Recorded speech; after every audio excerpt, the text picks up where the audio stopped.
Thomas Paine, Thomas Paine, Thomas Paine, Sam Adams, Sam Adams, Sam Adams, Benjamin Franklin, Benjamin Franklin, Benjamin Franklin.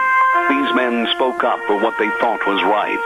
From their courage came such documents as the Declaration of Independence and the Constitution of the United States. From their willingness to speak what was sometimes unpopular but right, we enjoy such liberties as freedom of speech, the right to keep and bear arms, and freedom of religion. There are those who still wish to oppress our freedoms, and there are still patriots willing to stand up and defend life, liberty, and the pursuit of happiness. Men like Zeb Bell, who honor our founding fathers and what they stood for. It's now time for Zeb at the ranch, speaking up and defending your freedoms. Brought to you by Magic Valley Les Schwab Tire Centers and all of the other great advertisers on the program.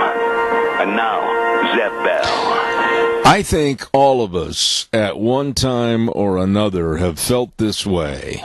People should stop seriously expecting normal from me. We all know it's never going to happen. I love that. Morning, everybody. Here comes Kate Smith and God Bless America, followed by a Patriot. Come on, Patriots, give me a call. Good morning.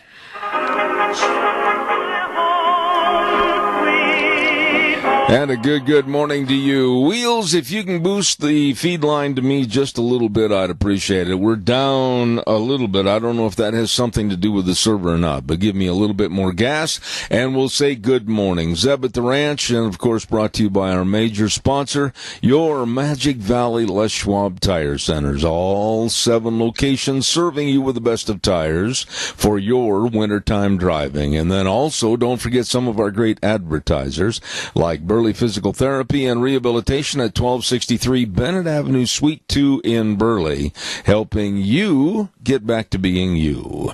Right now, let's go to the phone line and have our Pledge of Allegiance. Good morning. Well, good morning, sir. You're the man. Yes, sir.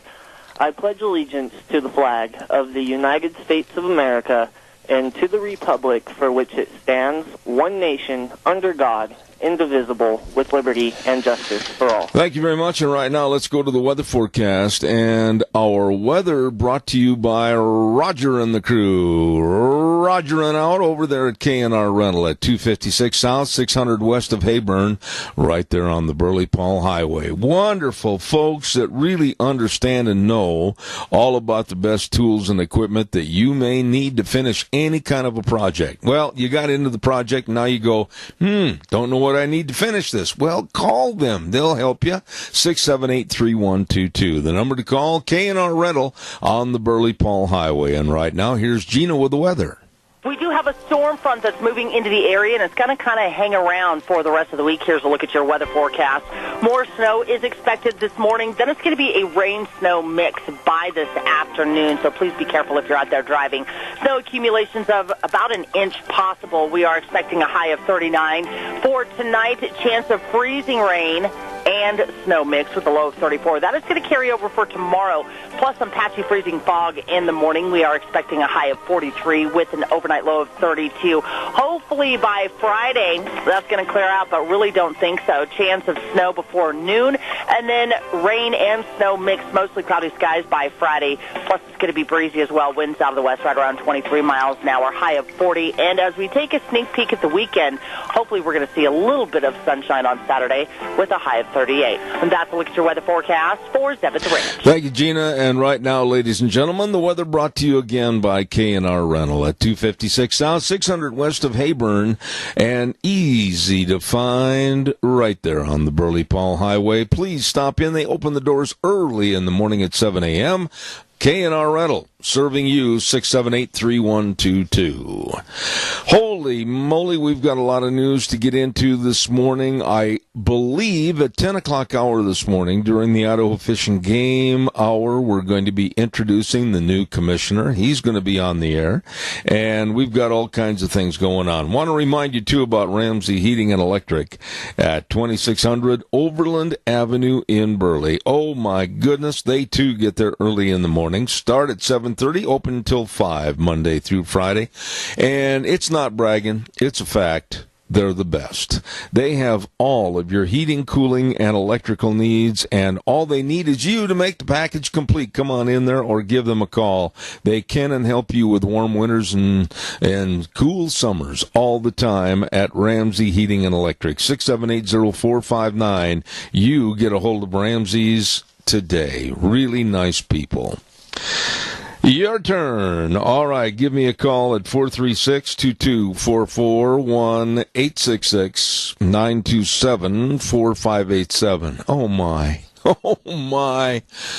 Another one. Yep, another Democrat has thrown her hat into the ring for being the possible Democratic nominee for president, and she is a dandy. Yeah, she is so far left that you really got to get a pair of binoculars to see where she's at on the left rim, and that's Kirsten Gillibrand. And she is one person to be feared. She is one person to really watch out.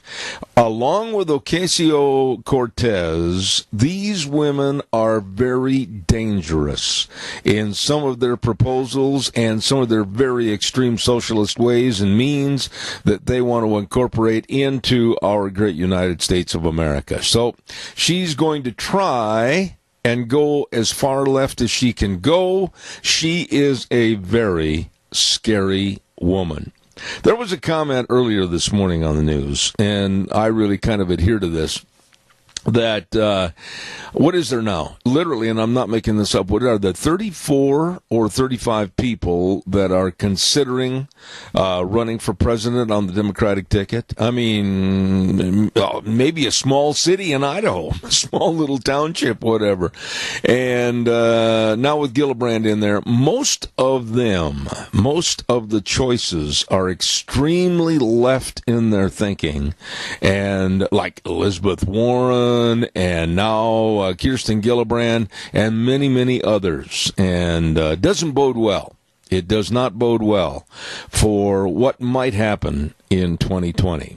Your thoughts, give me a call, 436-2244, 1-866-927-4587. Wheels, how we coming through? It sounds really, really fuzzy on my end. I just want to check.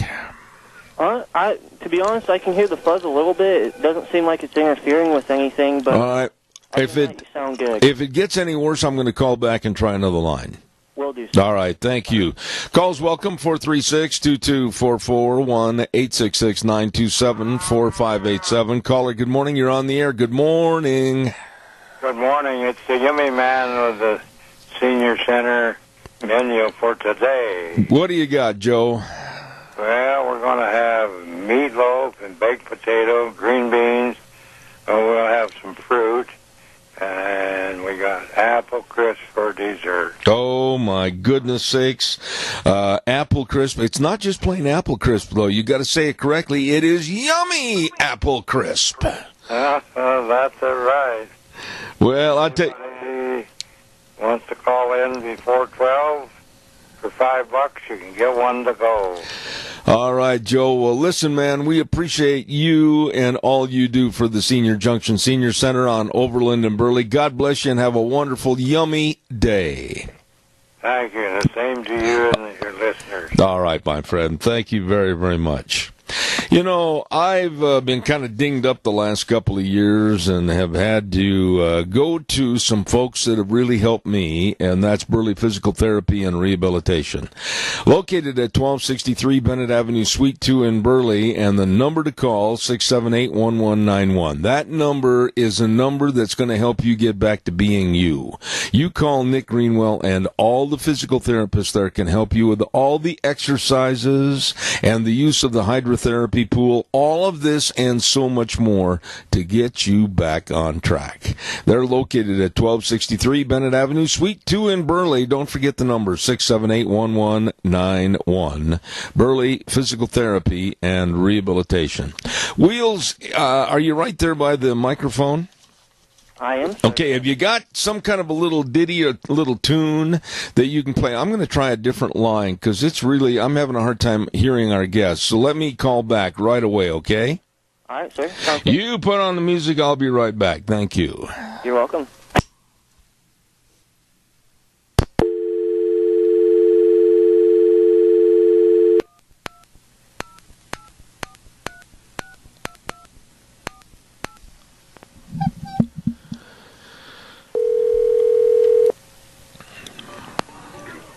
Well, hello. All right, how's that coming through? You sound good. I'm still okay. not hearing any fuzz. All right. Well, let's go with it. Let's go with it. Okay. All right. All right. I'll put you through. All right, we're trying line number 2. Sometimes we have lines that are kind of fuzzy and overcrowded and make a bunch of noise in the background and everything else, and so we wanted to reestablish and try something else. So that's why we were off for less than 30 seconds. Thank you very much, Wheels. Want to remind you, too, about Denny's Restaurant. Next Thursday, we are going to be over there on the 24th for our lunch bunch. Yeah, buddy, don't forget. It's going to be a lot of fun, a lot of door prizes, lots of good food, and a lot of friendship right there. Denny's Restaurant, 611 North Overland in Burley, and the other location at 291 Pole Line Road in Twin Falls. Don't forget, breakfast, lunch, dinner, anytime, all the time, the best at Denny's Restaurant in Burley. Really good people serving you. Wow, I told you, I said the other day that this was going to happen, and I didn't really need a crystal ball to be the prognosticator of this, but I did say it would happen.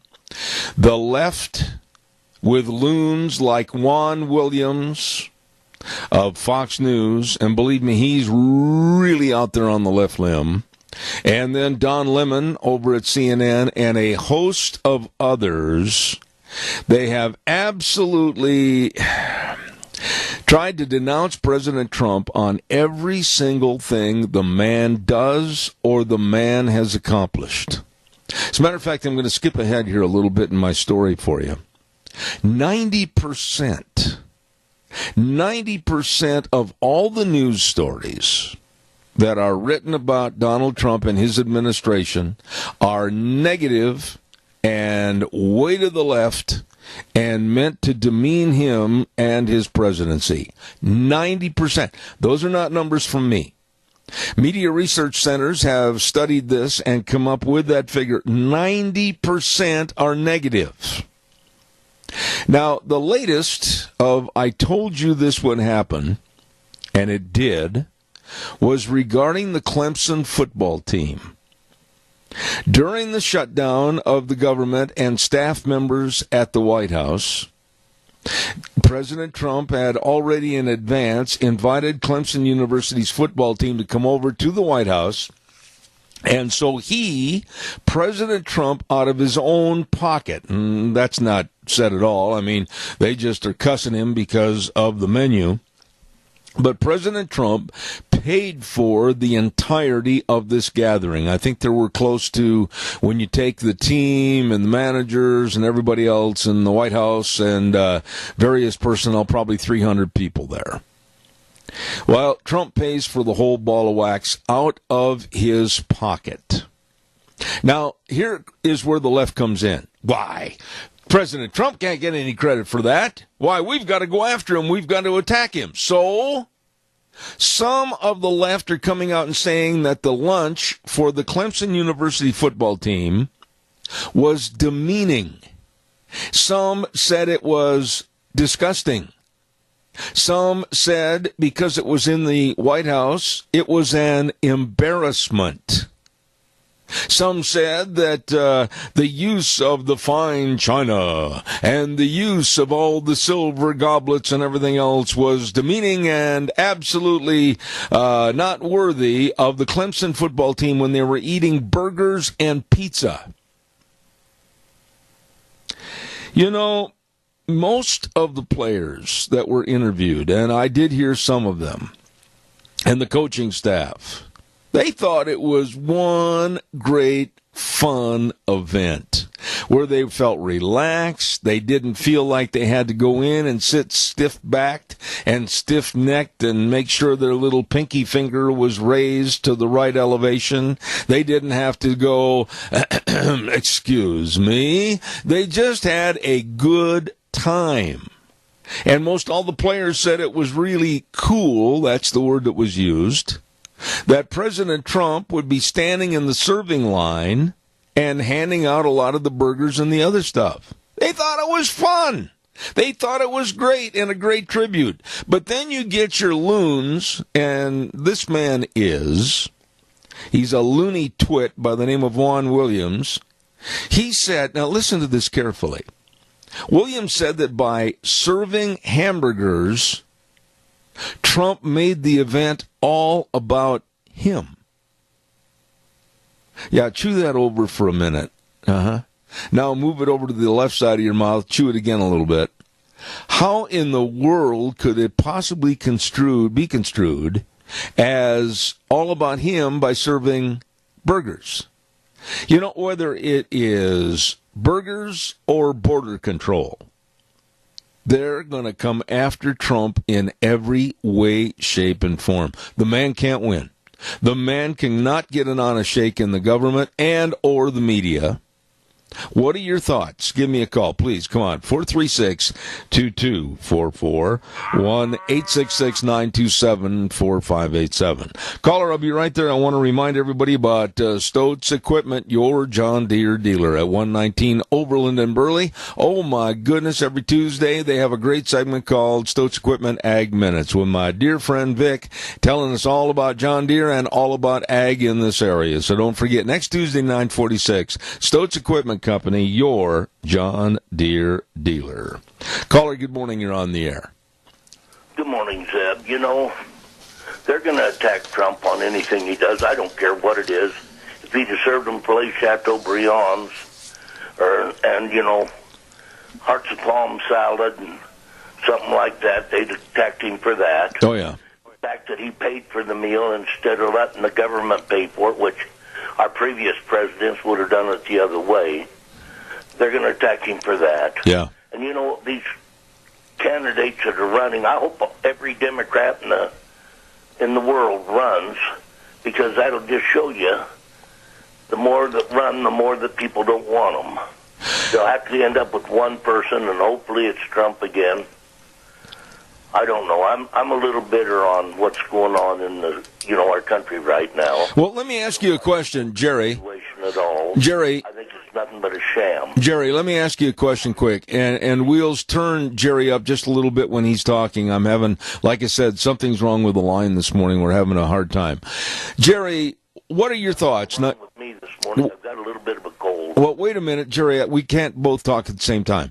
What about the shutdown? What about your thoughts about how the Democrats are not even showing up at invited meetings to show a sign of compromise? Quickly, tell me what your thoughts are. My thoughts are it's absolute corruption.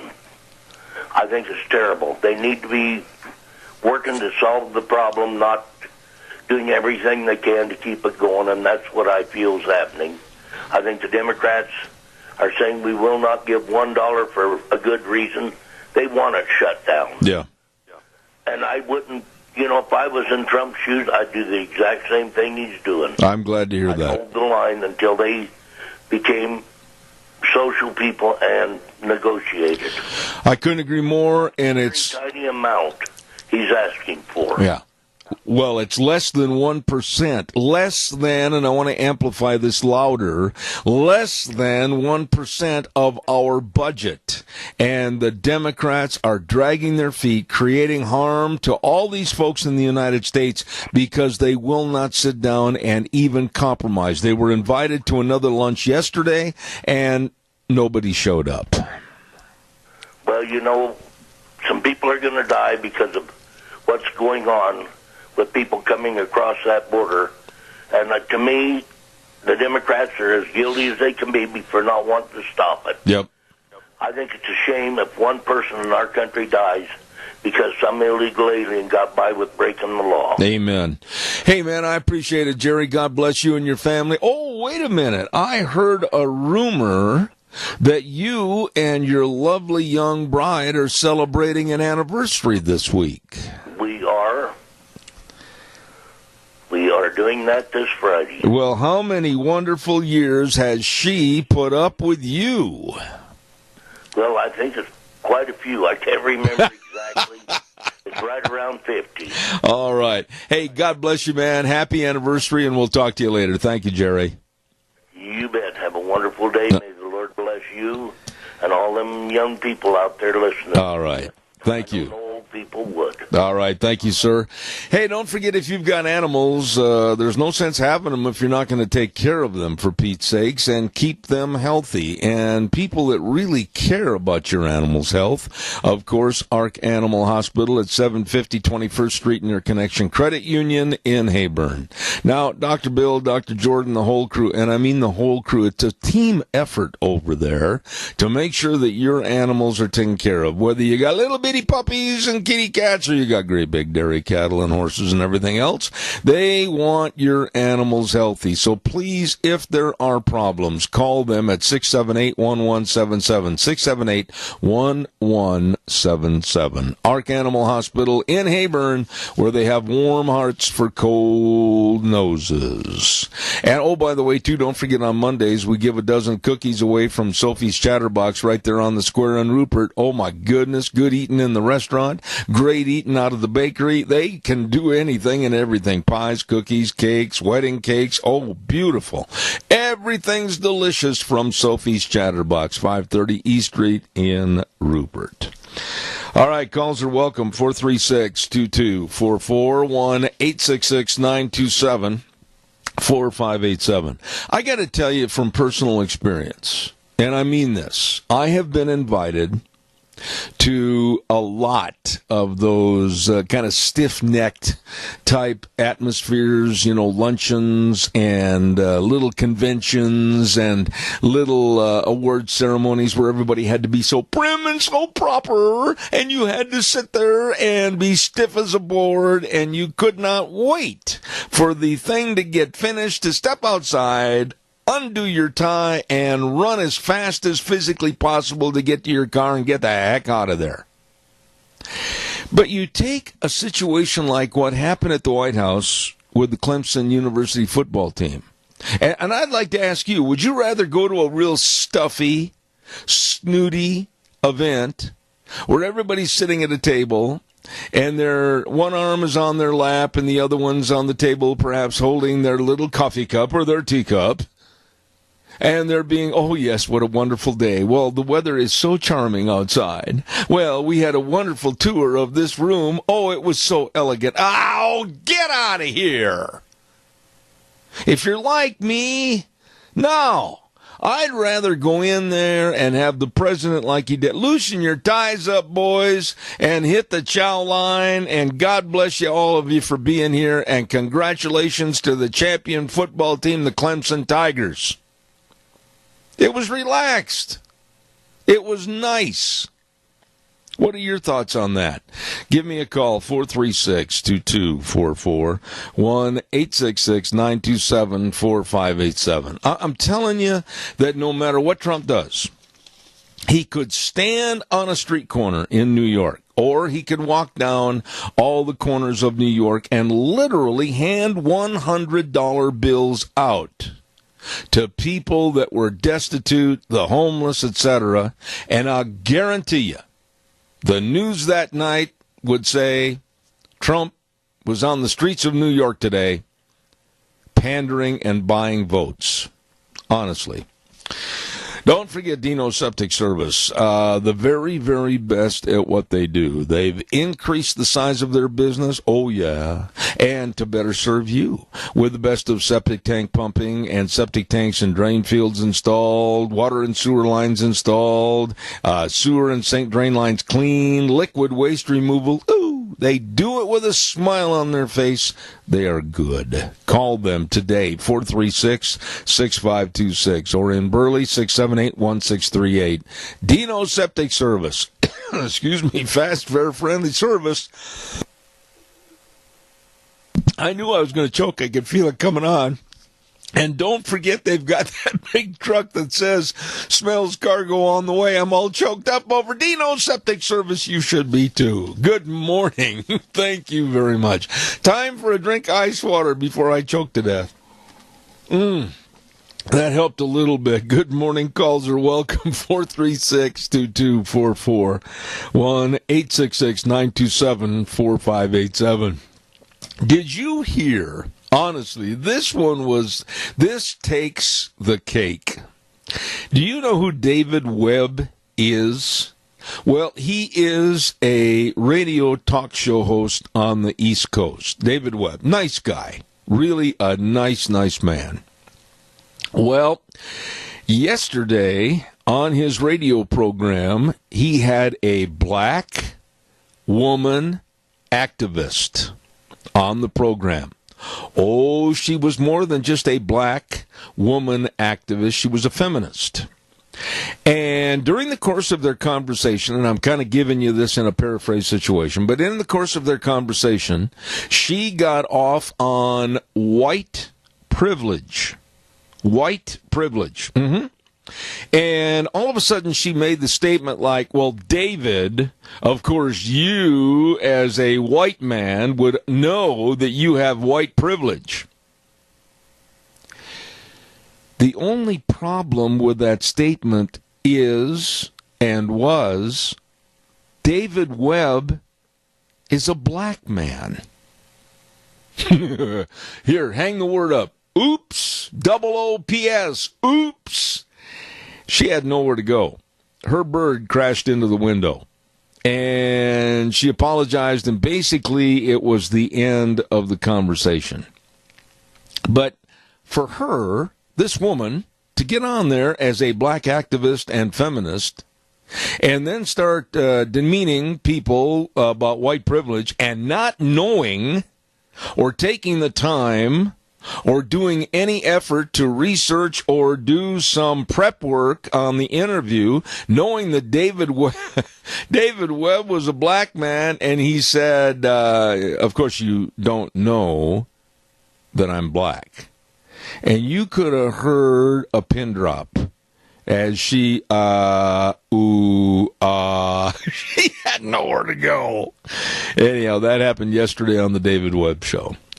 Calls welcome, 436-2244. Good morning, caller. You're on the air. Yeah, typical liberal, loudmouth, shoot your mouth off before you check the facts. Really, how... answer this for me, ma'am, please. When you go to embarrassing on a 1 to 10 scale, how much does that jump off the chart? About a 12. I would say... I honestly... Go ahead. But then they don't admit that they put their foot in their mouth 95% of the time. You know what she did? She blamed her staff. Oh, you're kidding. So she didn't research any of this stuff by herself? No, she said, well, it was her staff and her people that didn't research it to find out that David Webb was a black man. Oh, my. Yeah, well, there's the other typical liberal thing. Well, it was somebody else's fault. Yeah, really. Let me ask you another question while I got you on the program this morning. Would you help me on something? I'm an old man, so I need some help in a definition. Would you please define to me, in your own words, what white privilege is and how I have benefited or you have benefited from it? Well, it means they probably have a job, and they get to pay taxes, and I don't have insurance because my insurance that I would have paid to get insurance is going to pay for somebody else's health care. So what you're telling me, white privilege is maybe in parentheses the word opportunity, to where you have taken the opportunity to go out and work hard and pay your own bills and make something of yourself and help your family and make yourself a very important cog in the wheel in our community. I think you summed it up about right. Oh, my goodness, that's so negative. How dare you and I enjoy white privilege? Oh, it's probably a racist mark, too, you know. Oh, absolutely. Now they've decided animals are being racist. Yeah, yeah. I mean, when you look at the left and you hear some of the Looney Tunes that's being played and said on the left, you got to kind of feel sorry for these people, because doesn't it make you want to build a great big arena and padded all the walls and pad the ceiling and everything and just turn them in there and let them exist? They are nuts. I don't know if I would pad the walls. That might be considered white privilege. True. I'd like to see them bouncing off the walls, to be honest with you. God bless you for your call this morning. Thank you very much. You're welcome. All right, thank you. Nice lady right there. Calls welcome, 436-2244, 1-866-927-4587. Before I have any guest on my program, I do, thanks to my wife and thanks to the people I'm working with as far as some of the booking people back in D.C. and New York, I make sure I have a concentrated personality profile of who they are, where they're coming from, and everything else. But for this woman, I'm sorry, this story just cracks me up. For this woman to get on this radio program heard all over the East Coast, David Webb Show, and accuse him of white privilege, and then when he says he's black, I just can't imagine how much she gulped. Unbelievable. 436-2244, 1-866-927-4587. Don't forget our friends at Berry Equipment and Rental, and they are the best with equipment rentals and retail equipment sales. Oh, they've got it all. You bet they got all the skid steer rentals and the lift rentals, and they've got all the equipment sales with Hilti and Steel and Bobcat and Doosan, pardon me. Wrong animal. And they are ready to serve you at 159 West Highway 30 in Burley, and also 465 Addison Avenue West in Twin, and the Nampa location. They are the best at what they do. Absolutely. Berry Equipment and Rental. You get a hold of them today. And by the way, on the Bobcats, if you're not sure how to run one, I say this all the time, don't worry about it. They've got a big sandbox out behind the store, and they will teach you. Berry Equipment and Rental. Your turn. Come on, give me a call. 436-2244, 1-866-927-4587. On a lighter note this morning, I got to share this one with you. And honestly, I love to laugh. I really love to laugh and enjoy a good, funny story. This one cracked me up so bad this morning, I almost had an accident. I'll tell you what, this was great. In Kentucky, they've had quite a bit of snow in a certain part. And they've had this stupid young man that has been getting, I believe he's in a pickup truck. I've got to follow a little bit more of the story. I kind of got this second-party influence on this story. But he was jumping off the road with his vehicle, and he was running full tilt into people's snowmen. Kids that have built snowmen on the lawn, he was just going, kapow! And he was blowing the snowmen up with his vehicle and then going back on the road and going his merry way. However, he ran into, good choice of words here, a little problem. There was one family that was basically kind of prepared, if you would, for this young, not real smart driver. And they built the base of their 9-foot tall snowman, 9 feet tall snowman, around a 3-foot wide base of a tree stump. That's where they put all the snow as the base, and they shaped it, and they made it really looked neat. Really neat. 9 foot tall, and he had a black button nose and the top hat and all that. Well, here comes our kid. Here comes our dummy. Vroom, vroom, vroom! Pow! I guess it did about $5,000 damage to the vehicle. I love it. Still makes me laugh. Old Frosty lost a little bit of snow in the front by the tree stump, but the rest of Frosty stood tall at 9 feet tall. And, of course, the kid was arrested, and then the vehicle towed away. So, calls welcome, 436-2244. Can you imagine the jolt? I'm going to get myself a 9-foot snowman. Bang. No, you're not. Calls welcome, 436-2244, 1-866-927-4587. I want to remind you about our dear, dear friends, and that, of course, is Quality's Electronics at 1730 Kimberly Road in Twin Falls. Oh, listen, I've told you this. I know some of you have called me on it. You better sign up for Dish Network right now, and you can lock in your price on Dish Network for 2 years at Quality's Electronics in Twin. Listen, and you get local installation and service. Plus, if you mention my name, Zeb at the Ranch, you will get $50 off on your first bill. Woo! You better call them today. 733-4910. 733-4910. Quality's Electronics, 1730 Kimberly Road. You get a hold of those good folks today. Tell old Bruce I sent you. Calls welcome, 436-2244. 1-866-927-4587. As I said earlier this morning, the Democrats were invited again yesterday to have a meeting at the White House with President Trump. Yep, another luncheon meeting. They didn't show.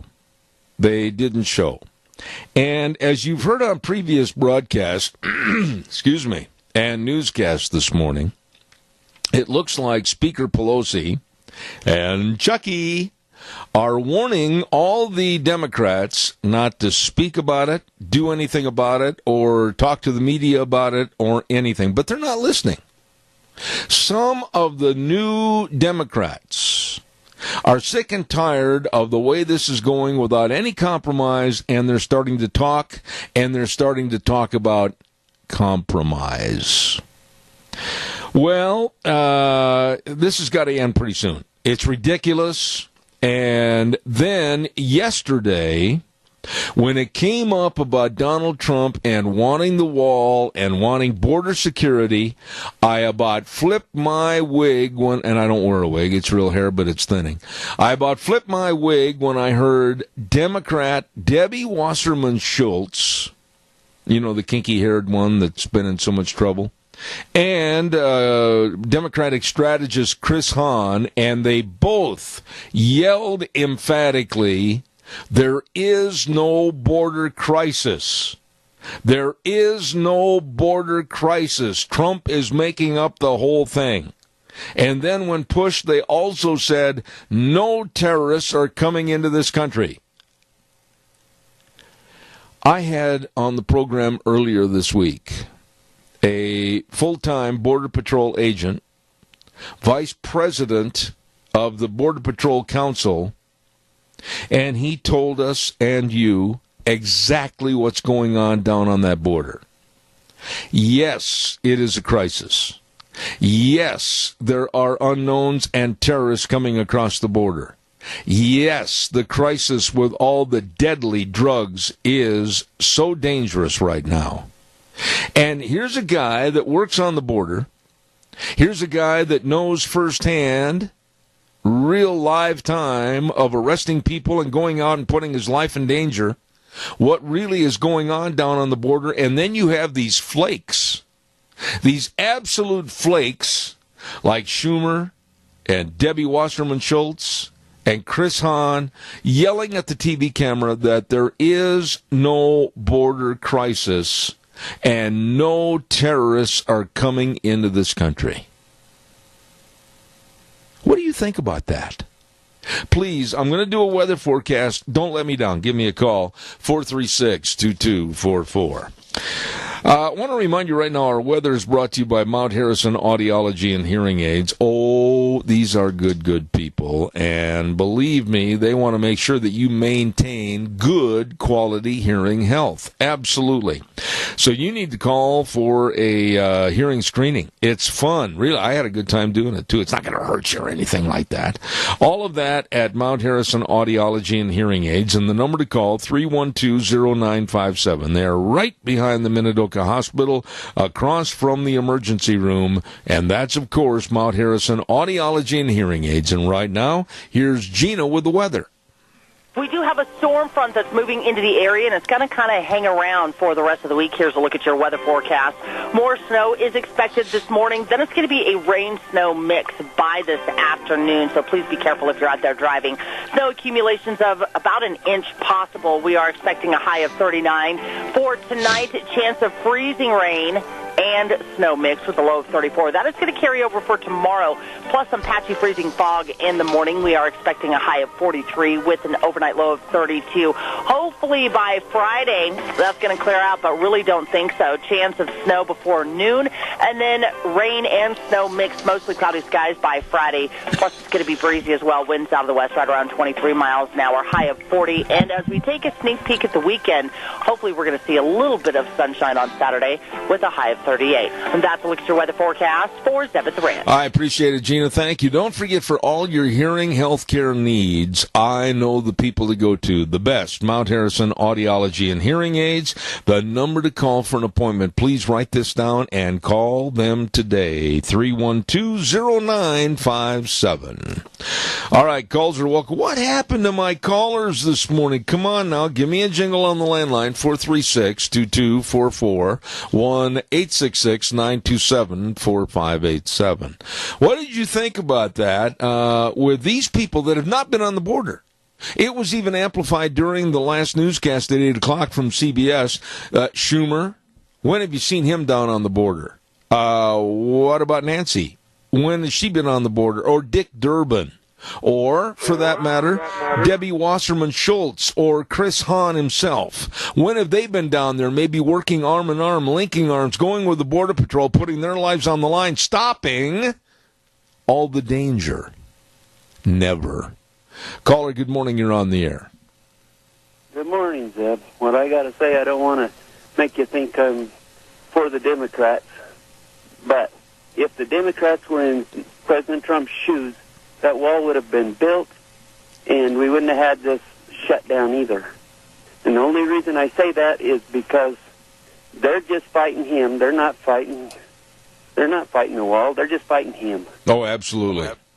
I think that you are one of the few that have perceived this problem, because when you look across the board with the national media, they don't get it. The Don Lemons of CNN and all these other crackpots that are out there demeaning the president and this administration and running them down, it's all pure hatred against one man, and that's Donald Trump. And you know far more about it than most of them.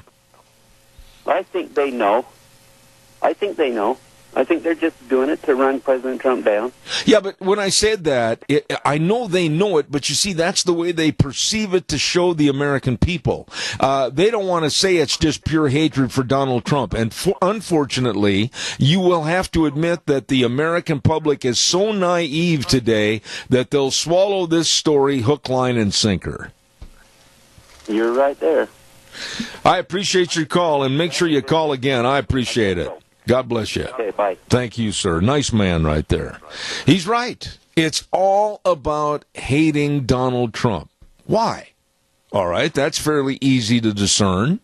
He is doing things in a very, very unconventional way.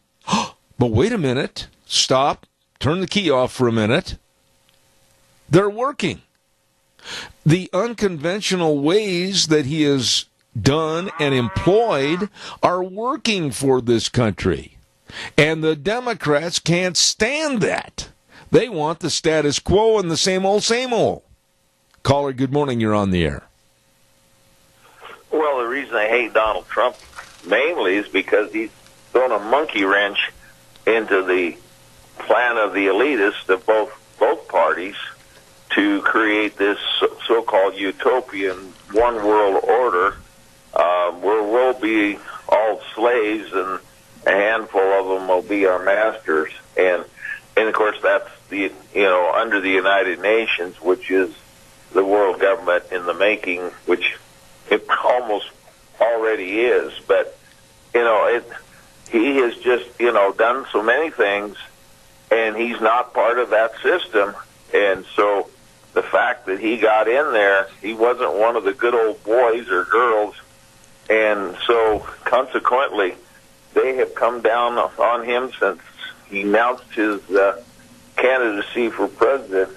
And we better support him, because remind people of what would happen just in the Supreme Court if Hillary got elected. Oh, my. We would have two liberals, because Ginsburg would have resigned, and she probably may be forced to, and she's hanging in there because she knows that her replacement's going to be much more conservative. Ginsburg, of course, worked for the American Civil Liberties Union, which was founded by Roger Baldwin, a communist, and basically she's been very Marxist and communist in her voting and her whole lifetime. So Trump has opened up business. He's opened up our drilling and our coal again. I have a nephew that... Whoa, wait a minute. Adrian, you got to give me time to come up for air.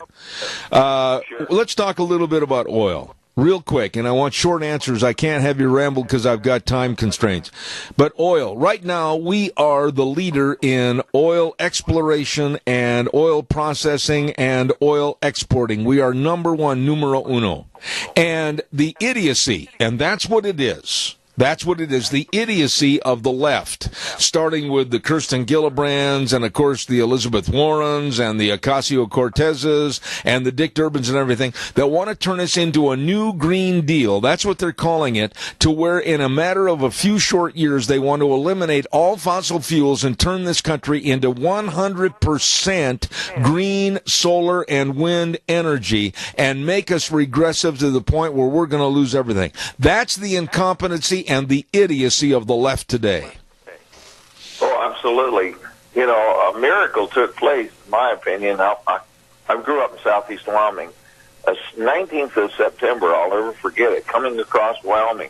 Probably one of the oldest wind farms in the U.S. of A. is between Laramie and Rollins, where normally you can't hardly keep your vehicle on the road. It's like a Disneyland ride, shaking around with those 60, 70-mile-an-hour winds on a regular basis.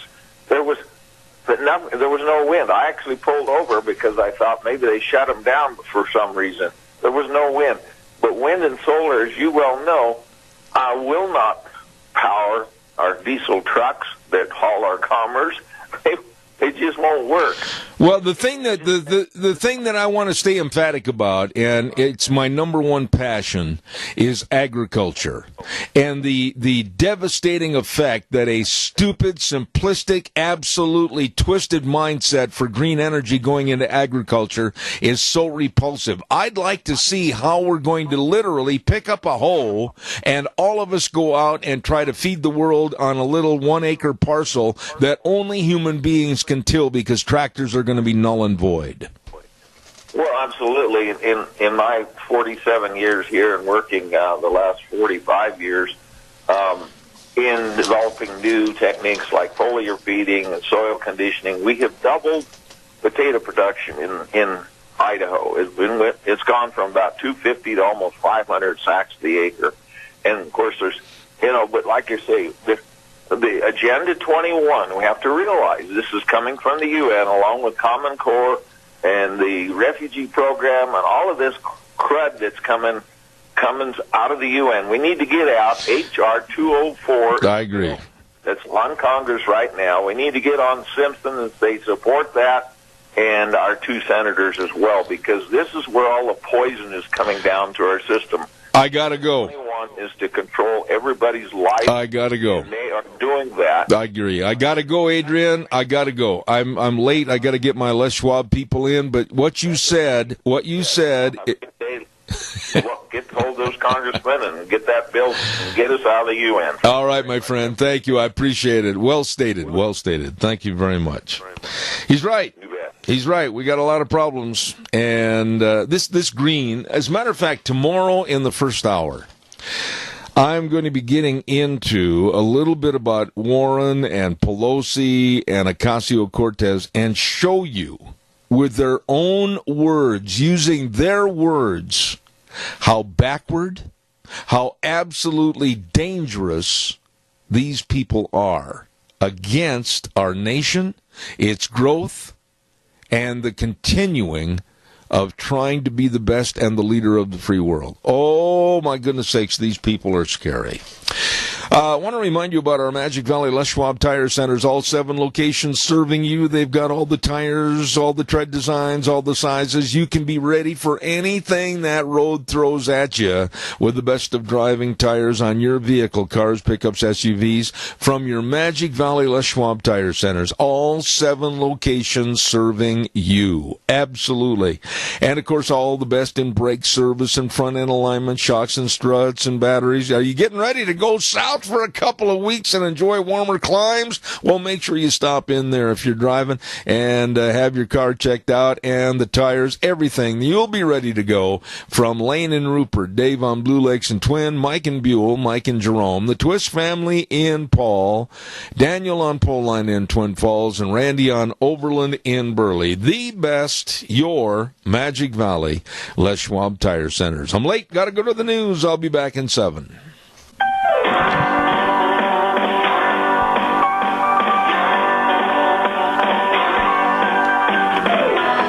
Good morning, good morning. Hour number 2. It's been snowing, it's been blowing. We've had the snow plows by, but there's no snow on the road. Interesting. Zeb at the Ranch, and with our major sponsor, your Magic Valley Les Schwab Tire Centers, all 7 locations serving you with the best of tires for your driving safety this winter. And don't forget to our great advertisers like Burley Physical Therapy and Rehabilitation at 1263 Bennett Avenue, Suite 2 in Burley, helping you get back to being you. Right now, this good word for Western Waste. From the canyons of the Snake River and all across southern Idaho, we're always at your disposal. Western Waste Services, we care about our community, our resources, and this great land. Western Waste Services is lending a hand, always at your disposal. Western Waste Services. Oh, Western Waste Services, always at your disposal. I urge you to call the number, get on the route service. If you're within the sound of my voice and you have got garbage building up and you go, I don't know what I'm going to do with it, call them and they will come weekly and take care of your garbage. Wow! Always at your disposal. Call them at 734-6969. Western Waste Services, don't you put it off. Oh, and by the way, I know another business that absolutely does a wonderful job in assisting seniors. You know what they do? Seniors, if you want to stay at home, yeah, great. And if you need a little help with some of the daily tasks, or maybe meal preparation, or maybe light housekeeping, or running errands, whatever, call Minnecasia Hearts for Seniors. Wonderful idea from Holly Rowe, and the number 135 East 23rd Drive in Burley. The number to call and find out more, and I urge you to do it right now. 312-5715. Of course, with the 208 prefix, you got to hang that out there. 312-5715. Minnecasia Hearts for Seniors. You call them today. Right now, we're going to go to the phone line. It's Wednesday, and that means we are blessed with the presence of the man of the hour in Indianapolis, Indiana. Yes, good morning, Dave Bigo. Well, thank you, Zeb, for that, and I'm sure you're the man of the hour in Idaho. So, Thank you. I got to ask you a question up front. Do you watch even a little bit of television when you're home? I watch some, not as much as I used to, because I'm so busy in that. And, you know, it's like yesterday was such a long day because I had so many meetings to go to. I mean, I was up and out of the house when it was still dark to go to meetings, and I didn't get home till after dark and just tired. Well, let me ask you a question. Have you seen this commercial? Because I have a question and I'm puzzled about something. There is a commercial on television where a guy in a red sports car is about ready to park his car underneath a tree that is filled with birds. Now remember, this is a red sports car convertible, okay? And he looks up and he sees all the birds, and he decides to move to a different parking spot. So he pulls ahead, and he's in front of a construction site. He gets out of the car and starts walking away, and he locks the doors as the construction site pours cement into his convertible. Now, that's all well and good, and I feel sorry for the guy. But my question is to you, Dave Bigo, man that knows everything, why, with the top down, did he walk away and lock the vehicle? Well, Zeb, yes, I have seen that commercial, and you have to question the intelligence factor. And, you know, unfortunately today, too many people just don't think before they move or do something. And we need people to step back and think a little bit. Yeah, but the point is, I mean, when they made the TV commercial, didn't they know how totally stupid it was going to look by him locking his car? Yeah, I mean, but, you know, we're talking about the media, Zeb, so yeah. I'm not surprised with things like that I see. I have a feeling this morning that you are loaded and ready for bear in the story that we have not previewed this. We have not talked on the phone, but I bet you anything, a steak dinner, that you're ready to talk about the Los Angeles teachers, 30,000 of them out on strike. What are your thoughts? Well, you know, it's sad. It's because of the unions out there, and unfortunately, California is really dominated by the unions, and you know, they're the ones forcing these teachers out on strike and doing all the things they do, and we're going to see more of that kind of stuff across the country. But as you bring that up, and I figured you might, is that you know, the biggest union out there, the one that we fought, the SEIU. I had some people out there. One of them in my book, "The Devil at Our Doorstep," Miriam the Mighty, she sent me this couple articles about SEIU members and how they're starting to feel about their union. And I think we're starting to see some of this more, although I think the teachers out there have been intimidated into going out on strike in that. But the two articles, and I got to share these with you real quick. The first one is that communists honor the SEIU official. In Connecticut, the Communist Party has once again honored an SEIU official, Amistad Award to Eva Bermudez Zimmerman, organizing director for SEIU. So that tells you, number one, what kind of organization they are. But number two, and this is very interesting from a member of the SEIU. In fact, he was up a ways in their administration out there a little bit for a while, and his name is Nate Horton, a former SEIU union official, and he wrote a song blasting the SEIU. And I just got to tell you some of the words that are in this song. They go something like this: I joined SEIU, didn't know I didn't have to. I joined SEIU, didn't know I had to. Shame, shame, shame on SEIU. By the way, that shame, shame, shame is the same things they use against my company. Shame, shame, shame on EMS. But then he keeps going on. They keep taking my dues. They won't give them back. They keep taking my dues, and they won't give them back. They won't cut me a break or give me any slack. I go to the meeting. I listen to their pitch. I go to the meeting. I listen to their pitch. They never ask a question. Ain't that I won't tell you what the words are just dot. And he says, I joined the SEIU, didn't know what I didn't have to do. I joined SEIU, didn't know I didn't have to. Shame, shame on SEIU. They say members have rights. Say we have a choice. They say members have rights. They say we have a choice, but they call all the shots.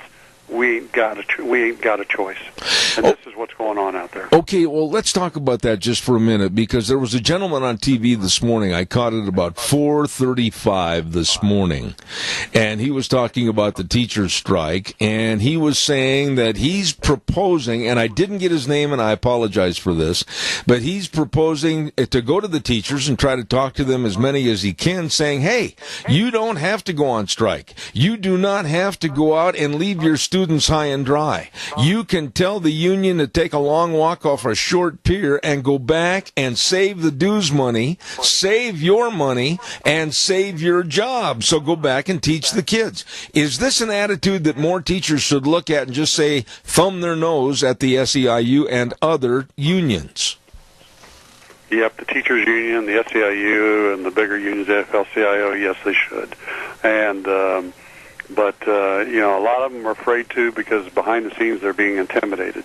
You have union thugs go to them and say, you better not do this, because if you do, we're going to come after you. And it's intimidation tactics, again, like they used against us and our employees when we fought them. Yeah. Let me ask you, I want to switch gears a little bit, because, Dave, you're a businessman and you know a lot of the major political players in this Trump administration, including the Vice President Pence, etc. But from your standpoint, where are we as a nation with this shutdown? A partial shutdown, only less than 25% of the government shut down. What are your thoughts? I don't think the shutdown's hurting us that much, and if you look at the polls, they're saying that really voters don't care too much for the federal government anyway. A number who say they've been badly hurt by the continuing government shutdown remains very small, about 10% or less. And I think Americans see that and they understand why Trump is pursuing these things, because on the other side, on the polls, they're saying, the wall is necessary. We need to close our borders and stop people coming in that are killing American citizens and bringing drugs in and guns and all the other kind of stuff that's happening. And so I don't think, and it's kind of interesting that we're not getting a big backlash even from the unions and other people out in the streets, because I think they know Trump is approaching this in the right way. You just mentioned something that triggered a response that I had in the first hour this morning. I was absolutely shocked last night when I saw Debbie Wasserman Schultz, Democratic flake, along with Democratic strategist, another flake, Chris Hahn, emphatically look at the TV cameras last night and say, all of this border is nothing more than a trumped-up crisis. In other words, they're blaming Trump. One guy, Chris Hahn, said there is no crisis. There is absolutely nothing to worry about down on the border. And Debbie Wasserman Schultz concurred. Why don't these people take the time, including Pelosi and Schumer, and go down there on the border and really see what's going on? I had the vice president of the Border Patrol Council on my program the first of the week, and he said and amplified exactly how dangerous it is. He knows, they don't, but the American public is listening to the wrong group of people. Well, some of the American public is, and like I say, the polls are showing that they believe Trump is right on the wall, and that the shutdown isn't hurting them and stuff like that. But the Democrats are doing this because this is all about the 2020 election and future elections, because they want to bring more people across the border that they can get in to vote illegally, or if they do become citizens, they can get them to become Democrats and vote for them. So this is all a political agenda and political move. It has nothing to do what's right for America. And the American people need to wake up and understand the Democrats aren't doing what's right for America. They're doing what's right for them to get reelected. What about yesterday? Trump made overtures again, and Wheels, please ride the gain a little bit. I'm getting some feedback. Trump made overtures again yesterday to have a lunch and sit down and possibly talk about compromise, possibly talk about how they could get this thing settled so both parties don't have egg on their face. Nope, the Democrats wouldn't show up. This is ridiculous. This is like kindergartners. Well, this is what they do, and this is their tactics and strategy, and again, Zeb, I've been through all this stuff. When fighting the SEIU and getting them to try and sit down and really think about things in the right perspective and that. But it's all about them, and it's forcing people to do what they want them to do, not negotiating with them. I'm really worried. I am when I say this. I'm really, really worried about what's going to happen in the next 30 days with the second caravan making great advances because they've got transportation offered to these caravanners, and they claim that there's literally going to be thousands more than what tried the first time to storm our borders and come into this country. What are your thoughts about this second caravan? It scares me. Well, yeah, I'm worried about it, and, I'm sure there's money's coming out of far left progressive in this country that are aiding them to get up here. Again, they want these people across the border to help them with their elections, and they're going to do anything they can to do it. And I really think Trump, he's done some, but, as far as putting the American military down there now, I think he's, put 5,000 to 6,000 people. What I would do is I would just turn it over to the American military and just say, clean it up and stop it, and let them decide how many people they want, what they want to put down there, and everything else. Because I can guarantee you, when people see our military, it's going to scare them, and they're going to back off. Okay, but why hasn't that been pursued? I've said the same thing. Let's get this thing taken care of once and for all. We have very open, porous borders, along with the Border Patrol agent that was on the other day, Al Del Cueto. He told us about the absolute extreme numbers of illegal aliens coming in, the extreme numbers of mules, drug runners that are coming in with all the dangerous drugs in the world. He talked about terrorists that have been arrested coming into our country, and yet these dim-bulb Democrats say there is no border crisis. What are we going to do, and how are we going to force the issue? Well, we got to get the Republican Party to get a backbone and get behind the president and agree to do these things that I just talked about, and get the military involved, and keep putting the pressure on Democrats until they agree with the wall. But in the meantime, we have to stop what's going on, and our military can do that, because we have the greatest military in the world, and they're great people. They do a great job, and they will do it the right way. Absolutely. I couldn't agree more. I said Monday that Donald Trump would get some flack over almost anything that he tries to do in the Oval Office. The media hates him.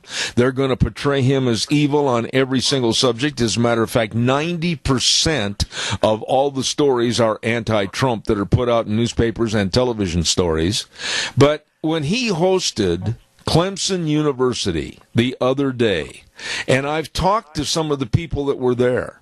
It was one of the most fun events, and the football players loved it. The team as a whole loved it. The other people loved it. It was kind of laid back and relaxed. Trump was passing out burgers and passing out pizza and everything. It was just a fun deal, but the media got a hold of it and said it was demeaning, it was disgusting, and it was an embarrassment for the United States to have a president that would serve hamburgers.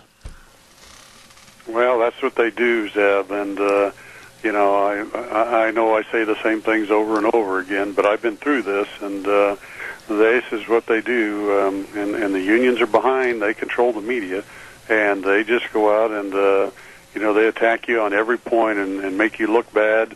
That you're not giving them a very real nice dinner. You're giving pizza and burgers and stuff like that, and you're not taking care of these people. You're demeaning them, and they don't get it that this was a casual atmosphere for these guys to come in, and at that age, a lot of them like their burgers and pizza anyway. Yep. And but this is what they do. I mean, going back to when the SEIU attacked us, and I went out and at night and met with my employees at different buildings that were under attack by the SEIU, and we brought in pizza for them. I sat there and we had pizza and we talked and everything, and Trump must have read my book and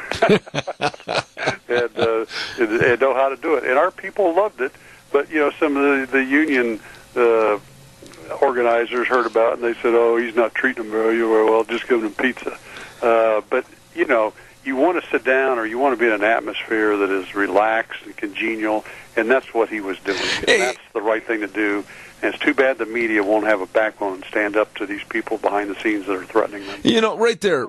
And you and I both, you through your sports career and mine through my sports career and other things that I've been involved in, I would much rather attend a laid-back, very comfortable event rather than sitting there with all the waiters and sitting there stiff-backed and making sure your little pinky finger was at a right elevation and everything. That takes all the fun out of those things for me. These football players loved it. Clemson University loved it. And I got to tell you something else, too. I became a fan of Clemson University for one big reason. When I listened to Coach Dabo Sweeney the other day talk about God and country and raising and helping and nurturing young men to be successful, oh boy. And then when the entire team at the White House sang God Bless the USA, I am a Clemson fan. Well, absolutely, and that's the type of people we need in education and sports across the country, and hopefully we'll start making a stronger move in that direction with people like him. You know, there's a lot of good things that are not being reported upon in this country, and it's a shame because there's a lot of people that are finally getting their nose above water, if you will, financially, and there's a lot of people that are starting and expanding businesses. And then you have stories about like Clemson University with great young men, many of which are graduating and going out into the workforce, and you hear about how they all sat together, black and white, brown skin, whatever the skin was, didn't make any difference, and in unity sang God Bless the USA. It gave me chills, and also it gave me a lot of hope that there's still a chance for America. Well, I agree with you 100%, and I think there is a chance. We just got to keep exposing what's going on in America behind the scenes and getting people to stand up and do the right things and have a backbone to fight these people, because at the end of the day, these people behind the scenes are bullies. And the only way you can beat a bully is stand up and expose them and, not physically punch them in the nose, but, expose them by punching them in the nose with what they're saying, their lies and their misinformation and that. Absolutely. Oh, before we wrap up, I wanted to explain to you a little circumstance. I put on my Indianapolis Colts jersey. I had my recliner ready with some salsa and chips to watch the Indianapolis Colts dismantle and win over the Kansas City Chiefs. What happened? It was sad. They obviously weren't ready for what the Kansas City Chiefs brought to the game, and couldn't stop their offense, and defense wasn't up to it. And when they scored, Kansas City scored 2 touchdowns right away. You knew it was over. Yeah. It was sad, but I think the coach did a good job this year. I think we got some good players, and I think we're going to see even more next year. I agree with you, but now I'm going to put you on the spot. And Wheels, you've got to turn Dave up a little bit, please. I'm going to put you on the spot. Is it going to be Chiefs over the Patriots, or is it going to be possibly in the NFC, Rams over the, all of a sudden my mind went blank, the Saints? Well, I think the Patriots are going to have a tough time in Kansas City, just like the Colts did. And on the other side, I don't know. I think it's 50-50. Okay. Well, you're very non-committal. I was going to see if I couldn't get a little bit of the wine chiseled off my bill. I'm just waiting for deliveries. All right, Mr. Beagle. God bless you. Have a wonderful week. It's always a pleasure to visit with you. And make sure that you turn the lights off tonight in Indianapolis. It's your job this week. Okay. Well, thank you. And you have a great week, and God bless all of you. All right. Thank you much. Dave Beagle, author of The Devil at My Doorstep, The Devil at Our Doorstep, and, of course, political analyst, and we appreciate him being on the program. Thank you very much. Want to also acknowledge some other great, great people, and that's, of course, Joel Heward, his staff and family over at Hanson Mortuary. 710 6th Street in Rupert, and the number to call. I urge you to write this number down, put it at a place place where you can readily find it. 436-5636. That number again, 436-5636. They are there to serve you and your family in a time of real need when there's the passing of a loved one. They are there, always helping you with the highest ethical standards with unquestioned integrity. Please call them today and find out more about pre-planning of funerals. Hanson Mortuary, 710 6th Street in Rupert. Number again, 436-5636. And Joel Heward also serving you and your family at Morrison Payne Funeral Home on East Main in Burley. Wow, we've got another great guest coming up in just a few minutes. I'm looking forward to having her on the air, but I want to remind you about a great big event that's taking place right now at Lee's Furniture, Floors, and More. Woo! A great big January flooring event. You can carpet your entire home and save a whole bunch of money. That's right, you can use the standard carpeting, only $69 per month, or the better carpet, $89, or the Primo, Premier, Premium, $99 per month. It includes carpet, sales tax, pads, installation. Oh my goodness, you better check it out today for your home. Absolutely a January flooring event at Lee's Furniture, Floors, and More. Excellent people, great staff that really know what they're doing. You get a hold of Jeff and the crew today. Lee's Furniture, Floors, and More at 459 Overland in Burley with their big January flooring event. One other good word before we run back to the telephone line. I want to remind you about my friends at Let's Ride. Woo, baby, they've got all the snow machines over there. You want to get out and have some fun in the angel dandruff, I'll tell you what, they've got the machines for you. The showroom is packed solid.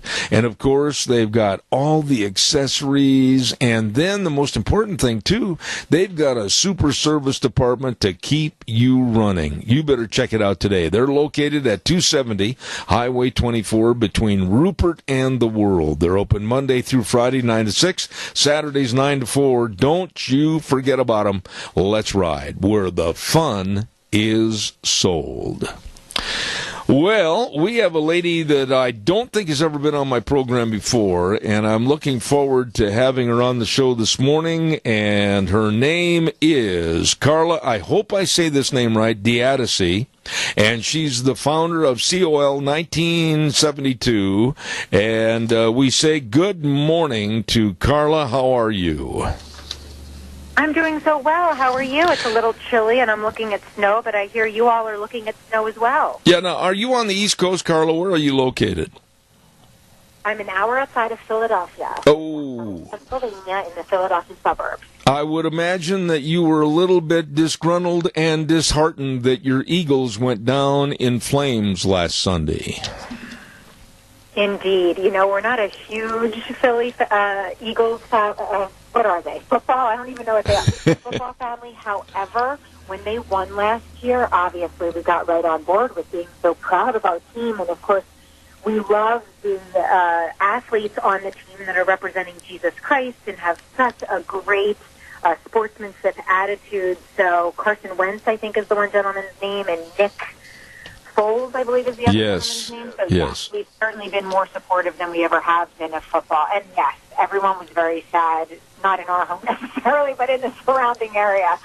People were still wearing their, green on Monday and feeling quite sad in this area. Absolutely. I can attest to that. I'm a Green Bay Packer fan, and for the last couple of years I've been in mourning. They haven't done very well. Let me ask you this, Carla. Tell us a little bit about what does it mean, COL 1972. What is this as you being the founder? What are you trying to promote? Yes, we are trying to promote a culture of life, a legacy of life, that all life is amazing and must be celebrated. And we're targeting our teens, our tweens, and our young millennials. I'm a mom. I have 3 daughters, ages 18, 15, and 13. And honestly, cardio, shopping is our cardio. And we have felt like we haven't been able to really enjoy the fashion industry because there's a lot of brands that go against our core principles, whether it's the brand of Starbucks that gives to Planned Parenthood, whether it is Nike, Macy's, Target that gives millions of dollars to the LGBTQ, and they've also given our bathrooms, our women's bathrooms, we don't have privacy in them anymore. They have gender-neutral bathrooms and fitting rooms at these places, so my daughters and I don't feel like our privacy is being protected. We don't feel healthy, happy purchasing at these places, at these stores, with these brands that are then using the money to attack our Christian principles, our core family principles, and life. So the girls, my daughters, would tease and say, Mom, you're going to have to start sewing, clothes for us because there's really very few brands that we feel comfortable buying, which is a big joke because I'm really good with a glue gun, but not so good with a sewing machine. And what can I say? Just Providence, God brought everything together, and we decided to start our own fashion line, and it's called Cole 1972. That means Culture of Life, 1972. We applaud, and we want to get back to that year, 1972, when every human being was just celebrated and loved and cherished. As you know, in 1973, the Supreme Court ruled with Roe versus Wade that our tiniest people did not have the right to life anymore. And since that date, there are 60 million people in the United States of America that have been denied the right to life. And they have been aborted. And so my family just feels like the left, Hollywood, the fashion industry, for far too long has claimed our kids. And we wanted to get a piece of that fashion industry for life and for positive messaging for all of our girls. And, we did the research, and we identified that there's 18 million young ladies in the United States of America, teens, tweens, and millennials, and 9 million of them do identify as being pro-life. That is important to them. They want to choose life. They want to protect life. And so we thought, wow, there's that many people that identify with us, that they are pro-life and they celebrate life. And we thought this can really be quite purposeful branding and a fashion statement if we can get all these kids together and really create a fashion tribe, a fashion posse, a community. So I do encourage everybody to go to Cole1972.com and all of our social media. Whoever is listening, please go to Cole1972 official, follow us, like us, even if you never purchase anything from us. You can pray for our company, our ministry, and we want to see that you support being a culture of life, because the other side for too long has been preaching a culture of death, and we know that death breeds death. Absolutely. And we want to get back to a culture of life that breeds a culture of life. So that is what our brand and our apparel line is all about. It's street chic. It's super fun. If you go to our website or any of our social media, you're not going to see anything that Mom and Dad would not approve of. And that's a really positive thing, because sometimes we're in the mall and we're walking past the store and I think, oh my goodness, let's all look to the left and not look to the right where it looks like it's soft porn or even full-fledged porn. So when your kids are going and shopping at Cole1972.com, you're not going to see our models in promiscuous poses. They are those happy, happy poses. You're going to see girls wearing girls' clothes. You're going to see boys wearing boys' clothes. So this is a family-friendly fashion line, and we just invite everybody to come and check us out. Wow. I mean, you're great. When I ask for a guest that likes to talk, I mean, absolutely, you do a fantastic job. I'll tell you that, Carla. Now I have to breathe. Okay, well, you just sit there for a minute, and I'm going to start asking some more questions. Number one, it's about high time that we have had people like you and your family take a proactive stance on the issues that's going on in America today to denigrate and destroy our culture and our society. You are standing up and you're fighting back. I have maintained on my radio program for a long time that there's a huge void, a laxity, that I am going to blame ministers and pastors and churches. They're not standing up at the pulpit and telling the congregation exactly how bad the problem is. They're just kind of going along with the flow. You and your family are taking this issue and telling people we've had enough and we're not going to take it anymore, and I have utmost respect for what you're doing. Thank you. Thank you so much. And I completely agree with your perspective on the church and our pastors today. They are just cowering behind their pulpits And it's so discouraging, I believe, to my family, but also to, every Christian out there. And my family's always been very proactive. We tend not to complain about things. When we see a problem, we act, whether that means we're signing petitions, we're going to rallies in a loving way, or whether we are starting a fashion line.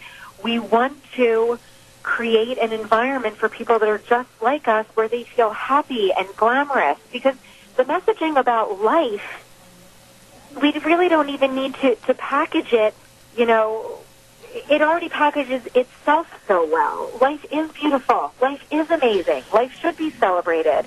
And as you mentioned, Hollywood and the fashion industry has done a remarkable job of packaging poison, whether they're packaging porn, whether they're packaging promiscuity in fashion, whether they're packaging an anti-American message, whether they're packaging abortion. That there's this whole Shout Your Abortion T-shirt messaging. They're applauding and glorifying abortion.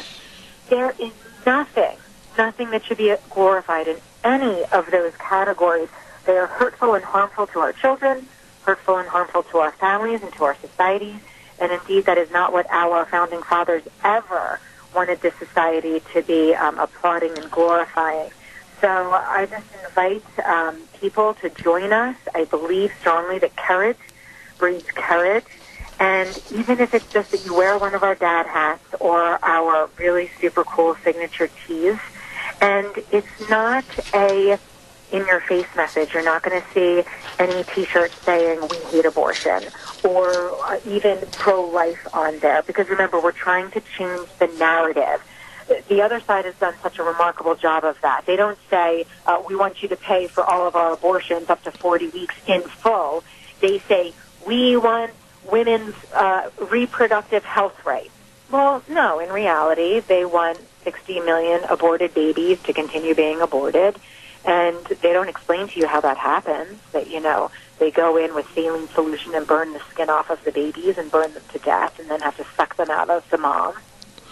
That's the reality of abortion. And recently, just last week, there was a very, very sad video where a young millennial woman had 5 to 10-year-olds sitting around her, and she was happily explaining that abortion is just like going to the dentist to get your wisdom teeth out.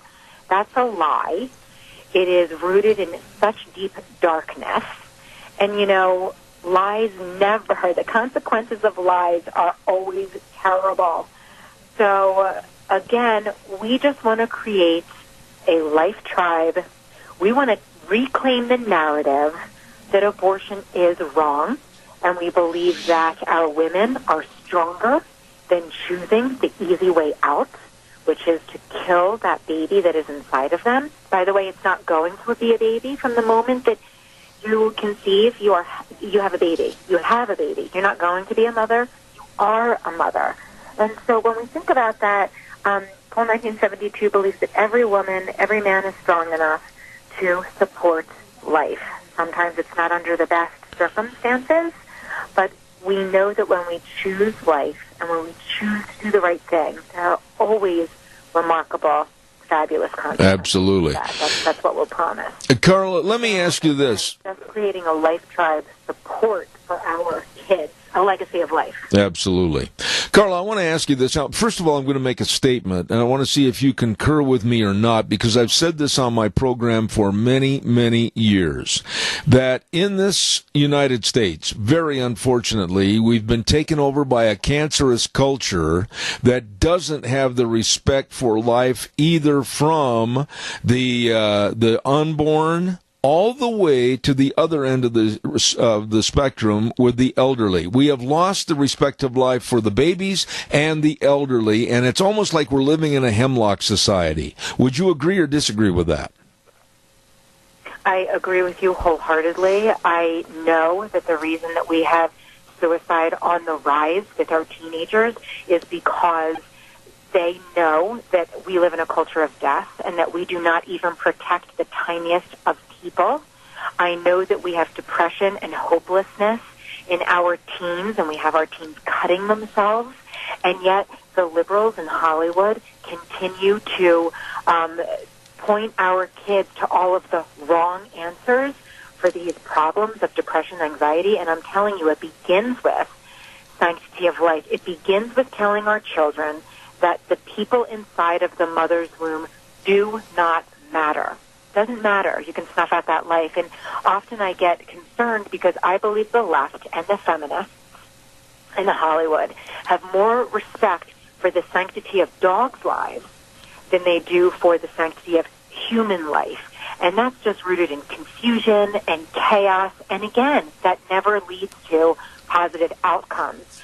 So, yes, this is about celebrating all life. I mean, we could talk about the opioid epidemic with our whole entire culture. And again, just pointing everyone to every day is just a gift from God, and life is just to be celebrated every day and just keep our focus on that. Absolutely. Now, this week, as a matter of fact, starting tomorrow on the 17th, the March for Life in Washington, D.C. Tell us a little bit about that, and how is it going, and is the media at all going to give you a fair shake? Well, the media never gives us a fair shake, and whether it's the pro-life movement or whether it's, rallies, pro-Trump rallies that we're doing or secure borders, there might be 12 people protesting goodness and righteousness, and they make that crowd appear to be hundreds of thousands. And when there's going to be tens of thousands of us marching this Friday, the 18th, they try to make the numbers look minuscule if they give us any time at all. But I'm here to tell you that I believe this Friday is going to be probably one of the best ever. Trump is indeed the most pro-life president we've ever had in the history of our nation, and we have Vice President Pence and Kellyanne Conway and Dr. Ben Carson and all of these people surrounding our president, whom he has chosen, by the way, who are also very pro-life. So this is our window of opportunity to come out, have our voices be heard. We have started Call 1972 Foundation because we are very serious about giving 10% of the net back to organizations to celebrate life. So Cole is already sponsoring the March for Life. You're going to see our advertisement in all of the programs. I've also been asked to speak on Saturday at the Students for Life event, and we're also sponsoring that as well. So anyone who's going to be there, we're going to have our first pop-up shop ever at the Students for Life event on January 19th with 3,000 students. Usually everything you can just get online, it's e-commerce. But we're going to have stuff right there for you, a pop-up shop, so you can try everything on and feel it. It's really cozy. But, yes, we are leaving tomorrow for D.C. I'm taking my children out of school. My husband has off from work.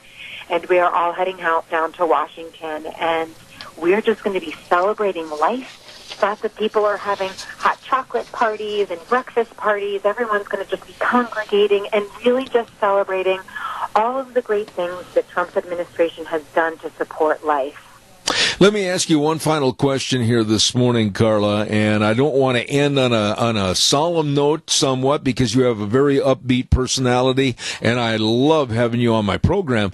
But when you look at our culture as it is today, on a 1 to 10 scale, how would you rank it for being almost going over the edge into the abyss? And is there hope for you and other people to try to change this and bring back some value to our culture? This is my perspective. I believe that the reason that we're seeing so much hate on the left and we are seeing so much confusion. There's Drag Queen Storybook Hour for our 5-year-olds. We have Planned Parenthood who is trying to get into our public schools to sexually indoctrinate our kids at 9 years old. And we have illegals crossing our borders, and we have people that, the government shut down. You're right. It seems like everything is just black and very, very dark. But my sincere belief is that we are winning. And the reason the left is battling so hard is because they know that we are winning. We have just put Gorsuch on our Supreme Court. We have put Kavanaugh on our Supreme Court. We have a third Supreme Court Justice in Ginsburg, whom I truly believe we're going to be nominating and putting someone else to the Supreme Court. This is better than having a president because these people are going to be legislating, well, by the way, for the next 40 to 50 years. It really can change the trajectory. Now, listen, I'm not God, and I'm so grateful that I'm not. He's the only one that knows the direction of our country. But I would say that this is not the time to sit down or sleep. This is the time to stand up. We know that evil never sleeps, and therefore neither can we. And, there's always been wickedness and evil in our world. Look at Babylon. Look at Persia. Go back to the Nazis and Hitler, Germany. There's always been evil that we've needed to battle against. And so I would encourage everyone listening that we must continue to stand strong, whatever you're able to do. And prayer is certainly our greatest weapon. Wow. You know something? I hope that you will remember me, and when I call to have you back on the air, you will consent to do so. You are a great guest, and I wish you the best of luck with your newfound business. Call 1972 and Carla Diadisi, along with their daughters. God bless you, and thank you. Thank you. Wonderful lady right there, and enjoyed having her on the program. You're going to hear a lot more of her, Carla Diadisi, and she's fighting. She's fighting back against an evil, very sinister culture, and we have a lot of admiration for what she's doing. Right now, I'm going to be talking about how cold it is outside. We're going to have a weather forecast, and the weather's brought to you by Phillips Oaks, Goodwin, Crane, and Company. I'll tell you what, we've been working with those folks for quite a few years now, Lyden Crane and the rest of them at Phillips Oaks, Goodwin, Crane, and Company, and they've been providing accounting services to the Mini-Cassia area for well over 50 years, serving you, your families, and your businesses. Please, the very best of tax return preparation, tax planning, business consulting, bookkeeping services, retirement planning, all of this and so much more. Please remember they have offices in Burley and Rupert, Phillips Oaks, Goodwin, Crane, and Company. Right now, here's Gina with the weather. We do have a storm front that's moving into the area, and it's going to kind of hang around for the rest of the week. Here's a look at your weather forecast. More snow is expected this morning. Then it's going to be a rain-snow mix by this afternoon, so please be careful if you're out there driving. Snow accumulations of about an inch possible. We are expecting a high of 39. For tonight, chance of freezing rain and snow mix with a low of 34. That is going to carry over for tomorrow, plus some patchy freezing fog in the morning. We are expecting a high of 43 with an overnight low of 32. Hopefully by Friday, that's going to clear out, but really don't think so. Chance of snow before noon, and then rain and snow mix, mostly cloudy skies by Friday. Plus it's going to be breezy as well. Winds out of the west right around 23 miles an hour, high of 40. And as we take a sneak peek at the weekend, hopefully we're going to see a little bit of sunshine on Saturday with a high of 38. And that's a look at your weather forecast for Seventh Ranch. Thank you, Gina. Excellent job. And again, the weather brought to you this hour by people that can help you and really care about your business and your family, and they help you with all your taxes and accounting. And that's, of course, Phillips Oaks, Goodwin, Crane, and Company. Serving the Mini-Cassia area for over 50 years. Please remember, offices in Burley and Rupert, Phillips Oaks, Goodwin, Crane, and Company. I have time for a couple of calls, so I would be tickled to death if you'd just give me a call, and we'll talk about any subject that you want to visit about for the remaining time in this hour. There was one other story to talk about how disgusting, how absolutely perverted, and how absolutely sick aspects of our society are. I heard a story this morning where someone claiming that they had the right of free speech, underline that, they took a figurine of the McDonald's clown and they rearranged the clown so that they could hang this clown on a Christian cross. And they call it the McJesus. Now, I'm parsing and mincing my words here, because, quite frankly, I'd not only like to get a hold of the cross and the clown, but I'd also like to get a hold of the person and perhaps have a 5 minutes in a locked room of a personality adjustment.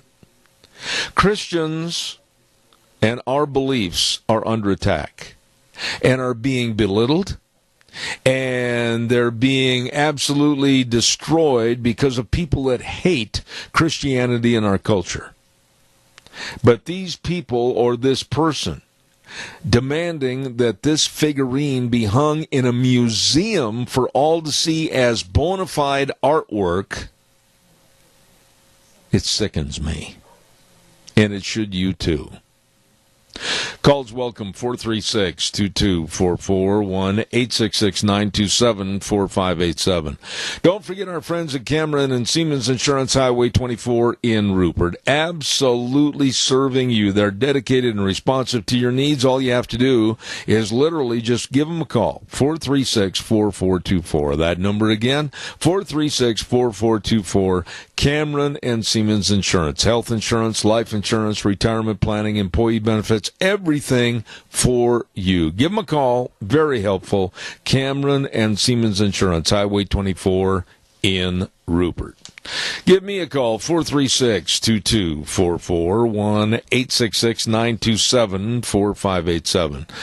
What are your thoughts about some of the absolute destitute of any value or destitute of any morals that are going on in this country right now? And then we are pushed into a corner and made to accept them. This lady that we had on the program a few minutes ago is fighting back, and I give her a lot of congratulations. Carla Diadisi, all of us should start fighting back. Caller, good morning. You're on the air. Go ahead, please. Hi, Zeb. Can you hear me? I can, but speak nice and loud. Go ahead. Okay, this is Renee, and I just wanted to call you and tell you I sure appreciate what you're doing. I'm kind of a zealot on Facebook, and I get myself into a lot of trouble, but I am so in support of the things you are doing, and I want you to know that gal you just talked to from Philadelphia, oh my gosh, I wish I could go to Washington tomorrow. Well, that is so nice of you to say, and let me start from the get-go and say how nice it is to hear from you again. It's been a long time, and it's callers like you that make me feel a whole lot better about sticking my neck out on the chopping block.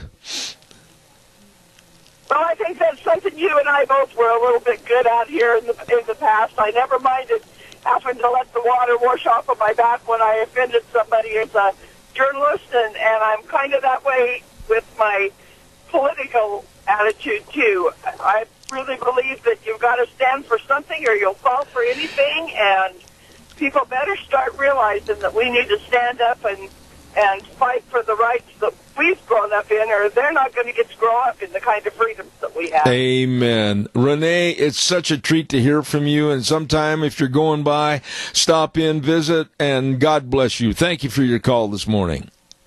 We'll see you. Bye-bye. You bet. Take care. Nice lady. Known her for a long, long time. We're going to get all set to take a little break right now and send it back over to Wheels at the main studio. We got a couple of gentlemen out in the other hallway waiting to come in and be on the air this next hour, representing the Idaho Fish and Game for their monthly topics and report right here on Zeb at the Ranch. That'll be coming up this next hour, so your calls will be welcome. Right now, we're going to send it over to Wheels. He's going to take us up to CBS News, and they're going to tear apart everything we put together for the last hour. We'll be back in 7.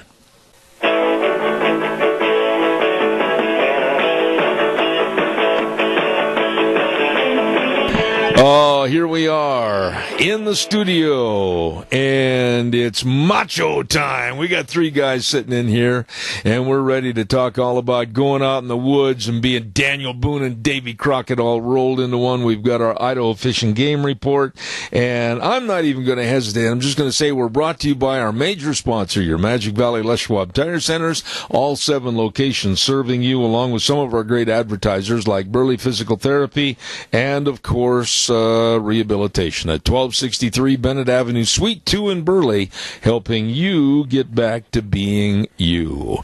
Wow. Today is star-studded day. We have, first and foremost, the regional supervisor for the Idaho Fish and Game, Craig White. Good morning. Good morning, Zeb. And with that introduction, I feel really cool. Oh. Okay. I do. You just pumped me up with that. Well, I'll tell you what, you're just as long as you don't run on the Democratic ticket for president, you'll be all right. Yeah, I think you'd shoot me first. Okay.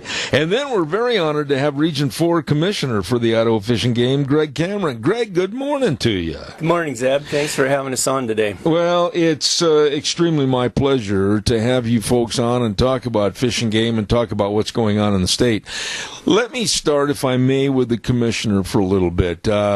You and I have met a long time ago, but I don't remember where or when. I'm an old man. Help me. Refresh my memory a little bit. You know, Zeb, I've farmed all my life and got a son that team ropes. I'm sure it was something to do with the farm or something to do with the team roping. Oh, it had to be. Now, you've been 2 years commissioner for Region 4, right? Yes, I have. Okay. Why would you want to put yourself in that position? I've got to ask you that. You know, I've hunted and fished all my life in Idaho. I got 3 grandchildren, and I'd like them to have the same opportunities that I had and to be able to hunt and fish like I did in Idaho. Greg, are they diminishing? Are they diminishing? The opportunities. Yeah, I feel like they could, but we're not going to let them. Good. And boy, believe me, I'm on your side. I want to see the best stay for my son, my grandsons, and everything else. Now, you are really into, I did a little research on you, and I understand that you're really kind of a William Tell. You're kind of the old archery expert, aren't you? Yeah, archery's my thing. I've hunted with a bow for, probably 30 years, and I've shot a bow since I was 6 years old. Really? You and my son. That's what Jake loves to do, is go out archery hunting. Yeah. My grandfather Dolan was a big archer, and he started me when I was 6. My dad also shot a bow, but grandfather Dolan was the one that I hunted with the most with a bow. Now, when you're out hunting in bow hunting, you really have to do quite a few things different than you do with a rifle, don't you? Yes, you do. You have to get a lot closer, and that's the reason I enjoy it so much. Yeah, in my case, is this far enough right here? Because I can't hit the broadside of a barn. Yeah, for sure. Yeah, it's a lot of fun to archery hunt because you see a lot more wildlife, and not just what you're hunting. Yeah. Because you have to be quiet and you have to be close. How do you sit still and maintain your composure for a long time? You just do. That's all there is to it. I'm a spot and stock hunter, so I'm always sneaking up on everything, so I'm always moving. I'll bet your wife lives in constant fear. No. No, not really. Okay. Now, some of the clubs that you belong to, I looked it up, Minidoka Bowman's Club, is that right? Yeah, we have a really active archery club in Rupert. Okay, and then Idaho State Bow Hunters. Yes, And the National Field Archery Association. Yes, I shoot competitively quite a bit. Really? Yeah, the only reason I do it is so I make a good shot when I'm hunting. You would I'd probably make your day laughing at me if I were to take you out in my barn in the tack room right now and show you the bow that my dad bought me when I was 11 years old. Craig, it's an old Paul Bunyan, one of those straight bows that you string and it's all ready to go. Yeah, you have an old recur. That's what I started on, too. And now these bows today, they do everything but drive their own car. I can't believe this. Some of them do drive a car. Really? Yeah. Why has archery gone to that, the pulley systems and everything else? Holy smokes, how do you keep up with all that? It's just attrition. It's like long-range rifles and everything, all the scopes and stuff you have for rifles and stuff. Archery's just come along that far. Really? Mm-hmm. Has it progressed to the point where archery, in its purest form today with the new bows and everything, women can get more involved? Yeah, Has it made it easier for them? Yes, it does. Yeah, it's made it easier for anybody to get involved. I see. Now, what about the state of Idaho? You're Region 4 commissioner. What area does that encompass? That's the whole Magic Valley. The whole Magic Valley. All the way to Ketchum. I need you to hold that a little closer there. All the way to Ketchum. Okay. All the way to the other side of Bliss, and clear down to Utah on the Sublette side. Okay. And then down to Power County. So there's a big kind of a rectangle right there that takes in a lot of country. It's the biggest region. It is. And we have the most access, yes. Okay. What about the wildlife in this region as compared to other regions? Are we doing a good job of maintaining habitat and everything? Yes. Yeah. We have a great population. Our elk population is really, really good. Really? Yeah. To the point it's kind of out of control. So what is a day in the life, and I'm going to get to you, Craig, I promise I'm not ignoring you, but what is a day in the life of a commissioner for the Fish and Game like? I mean, throw some of that stuff at us. It's interesting because I'm the Fish and Game's boss. They don't do anything unless we approve it. So you're the head cheese. We have a 7-member commission, I see. and the Fish and Game brings its proposals. I see. And we pass them or agree with them, and vote on it. But in my own region, I deal with what goes on here. So, like what? Well, right now there's elk depredations going on. Let me stop you there and say what I saw last Saturday. I'm on my way over to Gooding, and we were going to rope at the Shoe Fly Arena. And we're about 5 miles north of Gooding and just turned on that road to go to Shoe Fly. Holy smokes, there was about 20 to 30 head of elk, great big bucks and bulls, and also the cows. And I heard rumors that they were being chased out of the hills up north because of the wolves. Is that right? It's possible, but this time of year the game comes down low anyway, and they're used to coming down this low every year. There isn't that much snow this year, but they move down every year. What's the feeding situation like for these animals up in the hills this year? It couldn't be that bad, could it, with the lack of all that heavy snowfall? No, I was just up to catch them this last weekend, and all the south-facing slopes are clear, and the elk are still up real high. I see. Other than a few that come down because they're used to being fed. So in other words, they love that alfalfa that might be stacked out behind the barn. Yes. I see. Yes. That is a problem. It is. So what does the Fish and Game have to do or should do in those instances where there's depredation on private property for the hay, etc.? We have a depredation program, and it's a set program, and it works. And we have certain steps we go through to help people with depredations. And then in the Ketchum and Cary area, 4 years ago, we built 19 hay yards. And just put the hay in the hay yards, and it was interesting because we went up and toured it a couple of years ago, and where those elk usually go to those haystacks, they go down there, and there's a fence around the haystack. They can't get in, and then you can see the trail in the snow as they go on to the desert where they're supposed to go. Really? And does, in the budget of the Fish and Game, do they have allocation to buy all that hay and fill those hay yards, etc.? We don't fill the hay yards. We build the hay yards for the farmers and ranchers. I got you. For them to put their hay in to protect it. Okay. So here you are, the Region 4 Commissioner, and then we have the Regional Supervisor. So what do you have to keep telling Craig White to do to keep busy? I don't have to tell him much to keep busy. He's got a lot going on. Really? Yes, okay, he does. It's his turn. We're going to turn the ball over to you. What do you do to keep your job and make sure you got a paycheck coming in every 2 weeks? Well, that's funny. And Zeb, we started out, and I said it's really, cool. I feel cool today. And the reason why is because you set it up with there's 3 guys in this office, in your office here, and we're going to talk about wildlife. And I get to talk about wildlife with the commissioner here. Greg is passionate about wildlife. He has a regular job. It's not like myself and the rest of the staff here where this is what we do for a living. We're blessed to do that, but Greg does it from passion. He farms regularly, is his full-time job, and beets seed.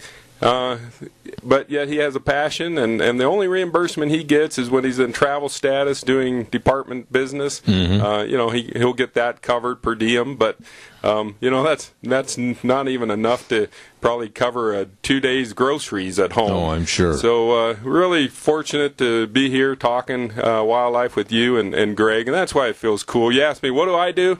Well, that's the other cool part of it is I work with staff, professionals that really carry the ball, and they really make things happen, whether it's for fish or wildlife. It provides opportunities out there for folks. And so my daily job, I do represent our director's office, of which Greg and the other 6 commissioners, they're the direct supervisor of our new director.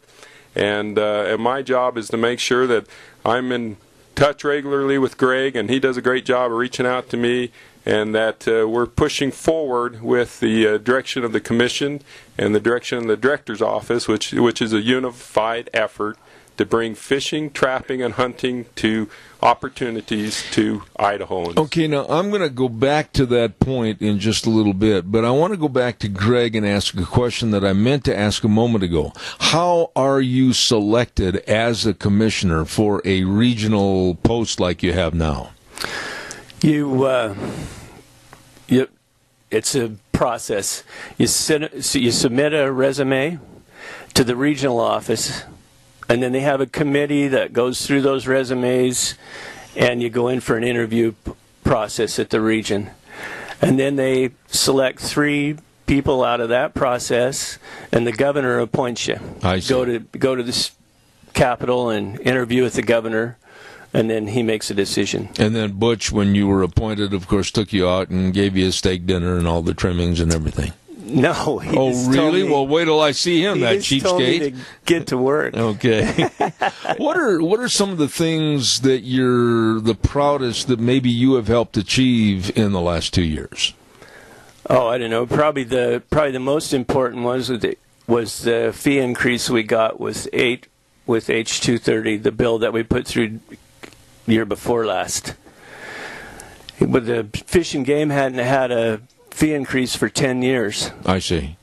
You're talking about the license fees, etc.? Yes. Okay. Mm-hmm. And still, and I've said this, I think, to Craig the last time you were on the air, I said, for those that complain, and I can say this because I buy mine too, it's very quote-unquote cheap entertainment that you get to use the great Idaho outdoors. That's correct. It is. Yes. What is the cost now going into fiscal 2019?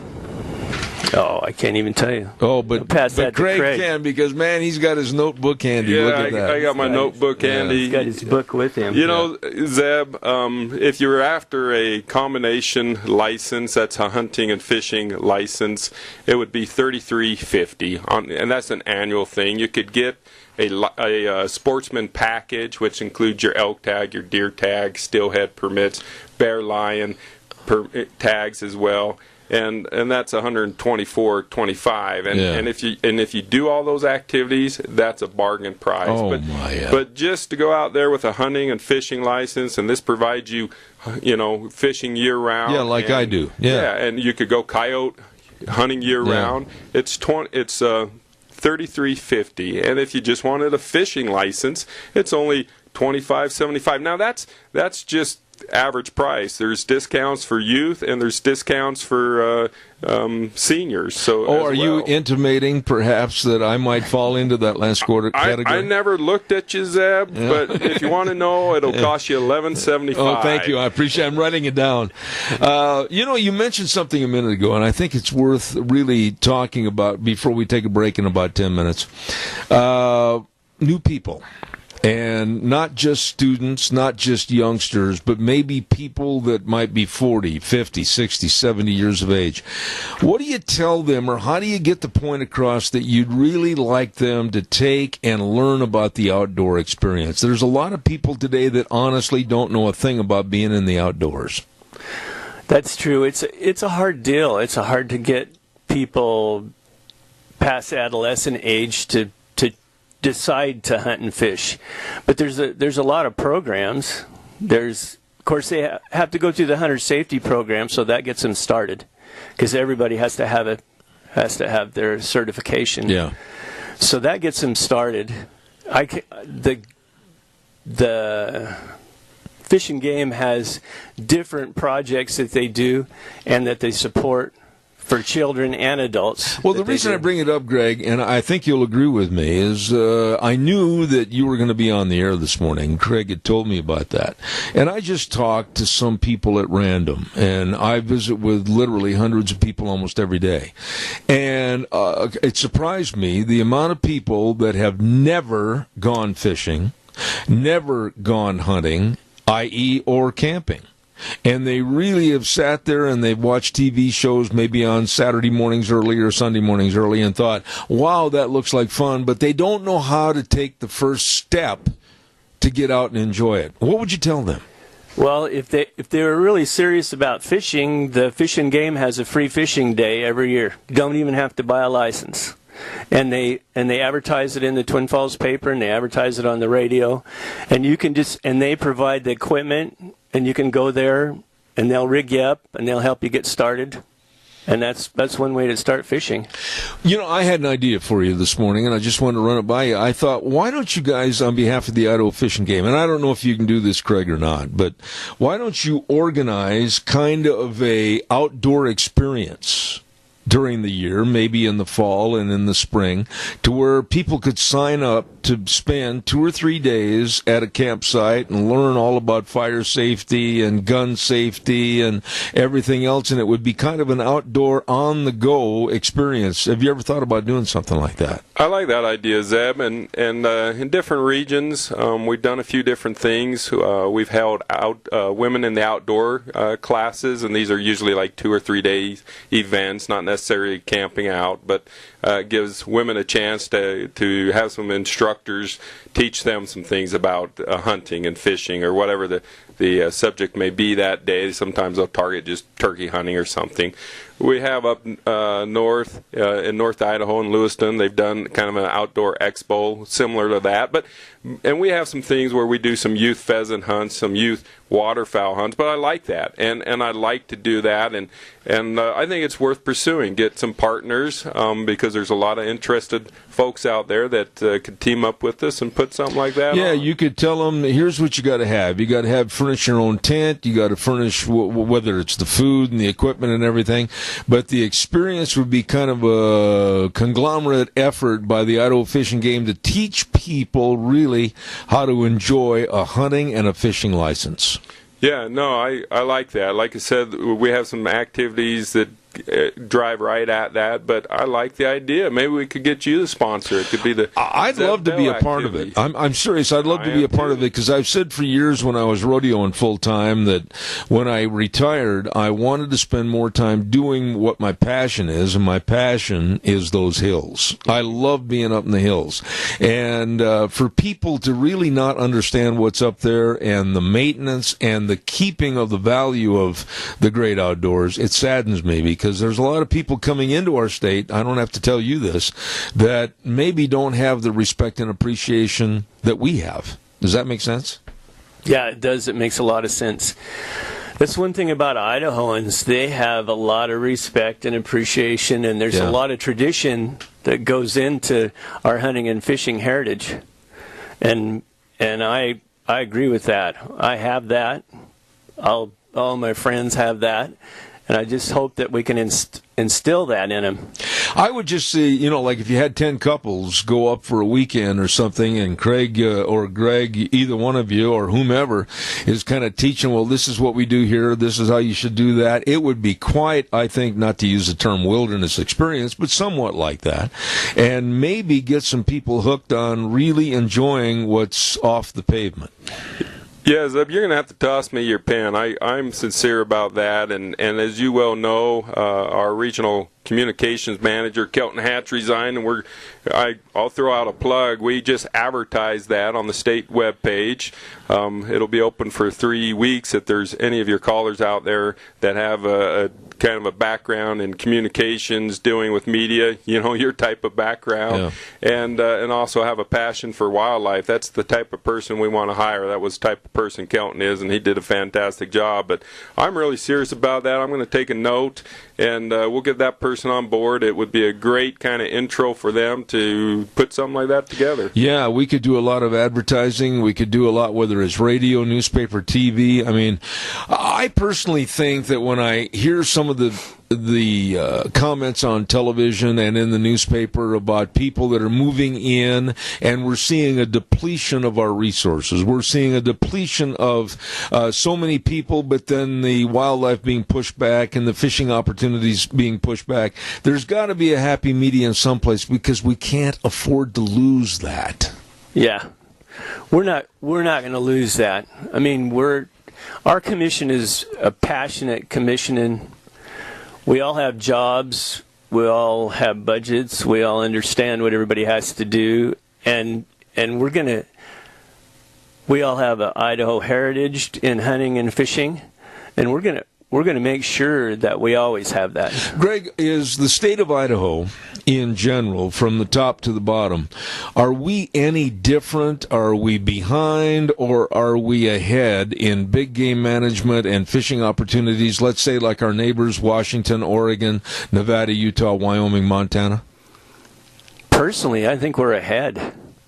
We have awesome game plans for mule deer, elk, antelope, I see. And then our quality hunts are the bighorn sheep and the goats and the moose, and we manage everything the same.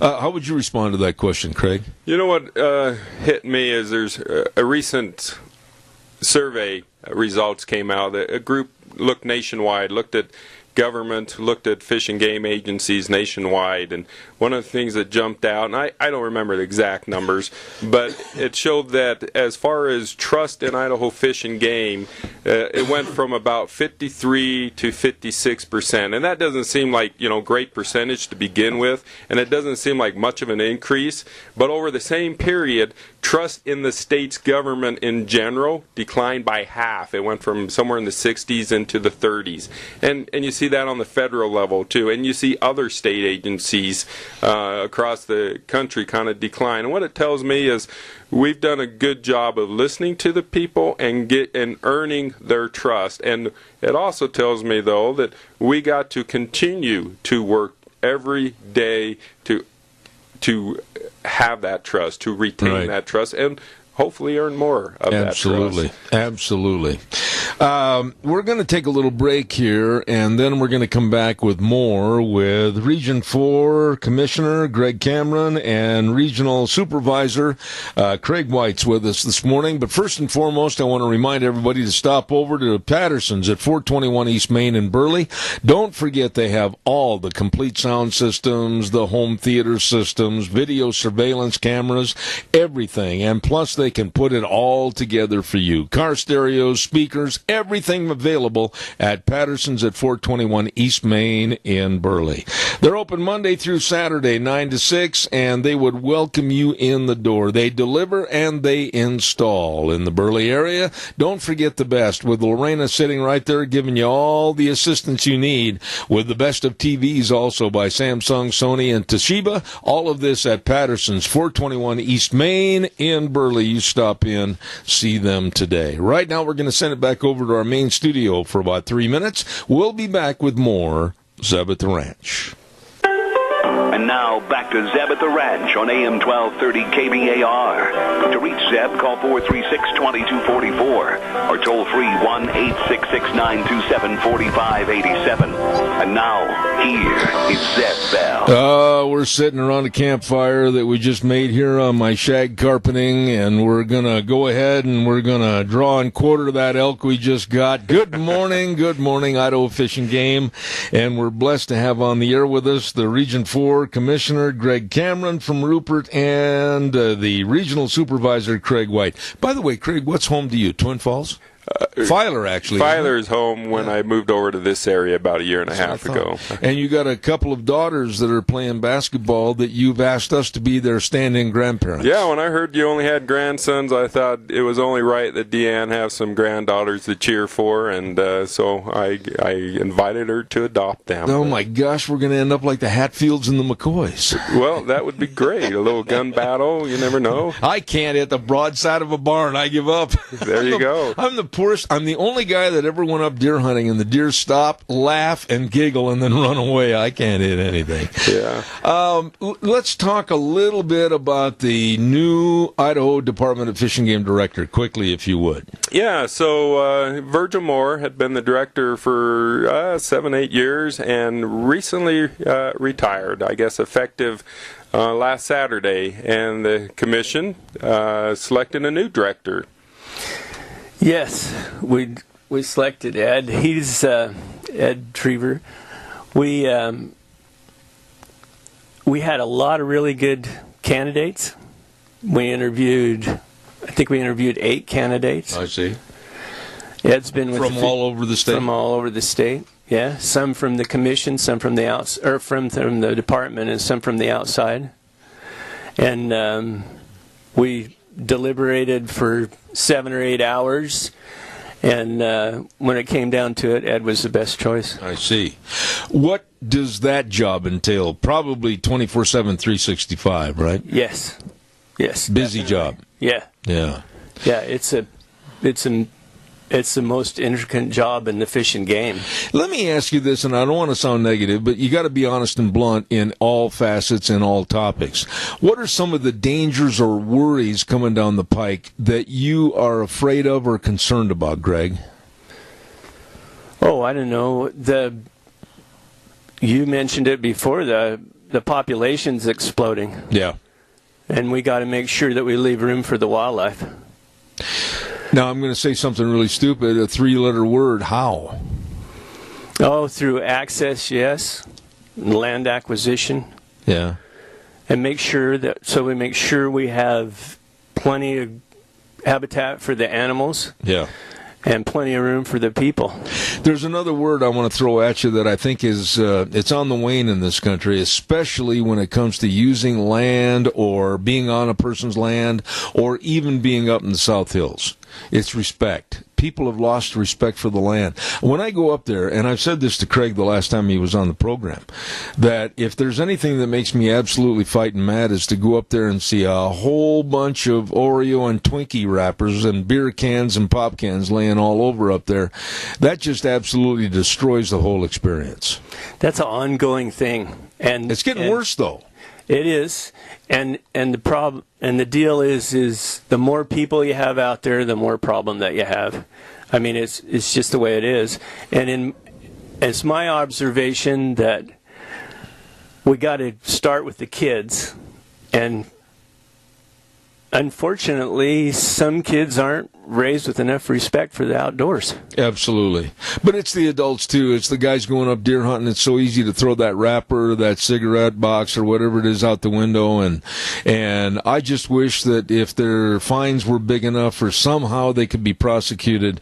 To me, it takes away from being outdoors and thinking, years and years ago back in the 1800s, you might be standing in exactly the same spot that a member of the Ute Indian tribe or the Paiutes or maybe one of our forefathers coming from back east to go to Oregon was standing on hunting, and then you look down and see an Oreo wrapper. It takes a lot out of it. That's true. I agree with you. Yeah, it does. And sometimes, sometimes it's just, when we were kids, there was fewer of us out there, or so it seemed. Yeah. And we all tried to be clean. Sometimes we realized, our pack was open, for the last mile, and something fell out. Yeah. But anymore, there's so many people out there. One little wrapper by everyone just adds up real fast, and we all got to change. Absolutely. You wanted to mention, I think, Greg, correct me if I'm wrong, about the big game seasons, right? Yeah, I do want to mention the big game seasons, and I also wanted to add real quick on something Greg mentioned. He mentioned one of the things that we've been chartered to do is find access to private land, and he mentioned land acquisition, and the reference there isn't to fee title. We are not looking, by and large, to go out and own more land through fee title, but it's where people are willing, go ahead and use Access Yes funds. Greg mentioned, the fee increased 2 years ago. That not only provided, it provided two things that were very important. Some money dedicated to access, and that's through going to people that have private land and are willing to partner with us. They remain ownership, they remain in control, but they, for a fee from us, they will allow hunters and anglers on their property, and that's huge, because a lot of wildlife at some point uses private land. Right. And the other part of that fee increase 2 years ago was money that was set aside for depredation. So I just mentioned wildlife do use private land. Well, we try and mitigate for that. We try and haze them off when we can, where they're unwelcomed, and if there's damage, now we have more funds to help compensate landowners if they're getting into their hay or getting into their crops. So, well, I would imagine that, Greg, where you're farming, north of Rupert, you said? Yes. Uh-huh. You probably have a lot of elk and deer and everything else coming onto your property. I'm not quite far enough out. I'm this side of the tracks. I'm 9.5 miles north, and the tracks are 1,200. I see. But north of the tracks, we have there's quite a bit of depredation. Yeah. There's a lot of elk come in and a lot of deer, depending on the year. Sure. I didn't mean to interrupt, but I would imagine he was right, basically in the kind of the pipeline there. So. Oh yeah, and he does see it with his neighbors, and I think you've farmed some of that country north of the tracks as well, in other spots. So yeah, he understands it. He's lived it. You know, we're talking about depredations on private land, and one of the things Greg mentioned earlier is our elk population is doing great. In fact, our deer population has been doing really good in most of the region. But we have elk populations that have really thrived, and we have our 2-year season setting coming up. So in March, the commission will set the season for the next 2 falls. And one of the things that the region is talking with interested people about is getting a handle on these growing elk populations. And we're going to have some proposals out by end of January, early February. And we're interested in talking to people now if they want to come in, but we'll have some open houses throughout the region. We're going to have one on the 31st, and that's going to be in Haley. We're going to have one on February 5th, and that's going to be in Mountain Home. We're going to have one on February 7th at the regional office in Jerome, and we're going to have one on February 12th in Burley. And hunters, landowners, anglers, anyone interested can come in and visit. We'll be primarily talking about big game, which is deer, elk, pronghorn, bear, lion, and wolf seasons. Those are the seasons they'll be setting in March. But one of the things we're looking at is finding ways to provide more opportunities to harvest antlerless elk, cow elk, because that's what really drives these elk populations, and we need to ratchet it back down. And by the way, if they have questions about these dates, they can call 324-4359. That's right. You can call the regional office. And most of those times will be from 6 to 8, but we can give you locations. We'll get it out in the newspaper. We'll get it out on our Facebook. But yeah, I'm not going to bore your listeners with all the details, but give us a call and we can run through those dates again for you. And then also quickly on your sheet that you gave me, you mentioned about hunter ed classes and trapper education classes. Do you want to hit anything on that quickly? Well, I just want to mention that, so we get into the fall, our hunter instructors, our volunteers, they're out hunting, so we really don't have hunter ed classes much once the October rolls around. Right. But this is the time of the year we start cranking them back up. Our volunteers start saying, hey, I want to get out of the cold. Let's hold some hunter ed meetings in some buildings. And so go online or give us a call. We have all the classes for hunter ed posted on the website, or you can give us a call and we can help walk you through that. And we also are looking to set up another trappers ed class. And if you haven't trapped before in Idaho, a new rule passed a couple years ago, new law, you'll need to have trappers ed. And that one, because it's a smaller number of people that do it, we're just forming a list. So call our regional office, talk to either Jake Powell or Tanner Ray, and get your name on that list. And then also they can contribute to the birthday cake for Aldo Leopold, right? Well, yeah, we've been talking about wildlife management, and Aldo Leopold's kind of considered the father. His birthday was January 11th. He's considered the father of modern-day wildlife management. You fellas devote your life. I don't know. Greg, did you ever have any idea as a farmer that you would be a commissioner for the Idaho Fish and Game? Any aspirations to do that type of thing? I decided, I don't know, must have been 12 or 14 years ago that I needed to get involved. And so... Was it a reason for yourself or for the family? For the family. I see. Yes. I've always done it all my life. I've lived all my life in Rupert. I'm an avid hunter and fisher. I'm a fly fisherman. I'm an archer. You've got the patience of Job.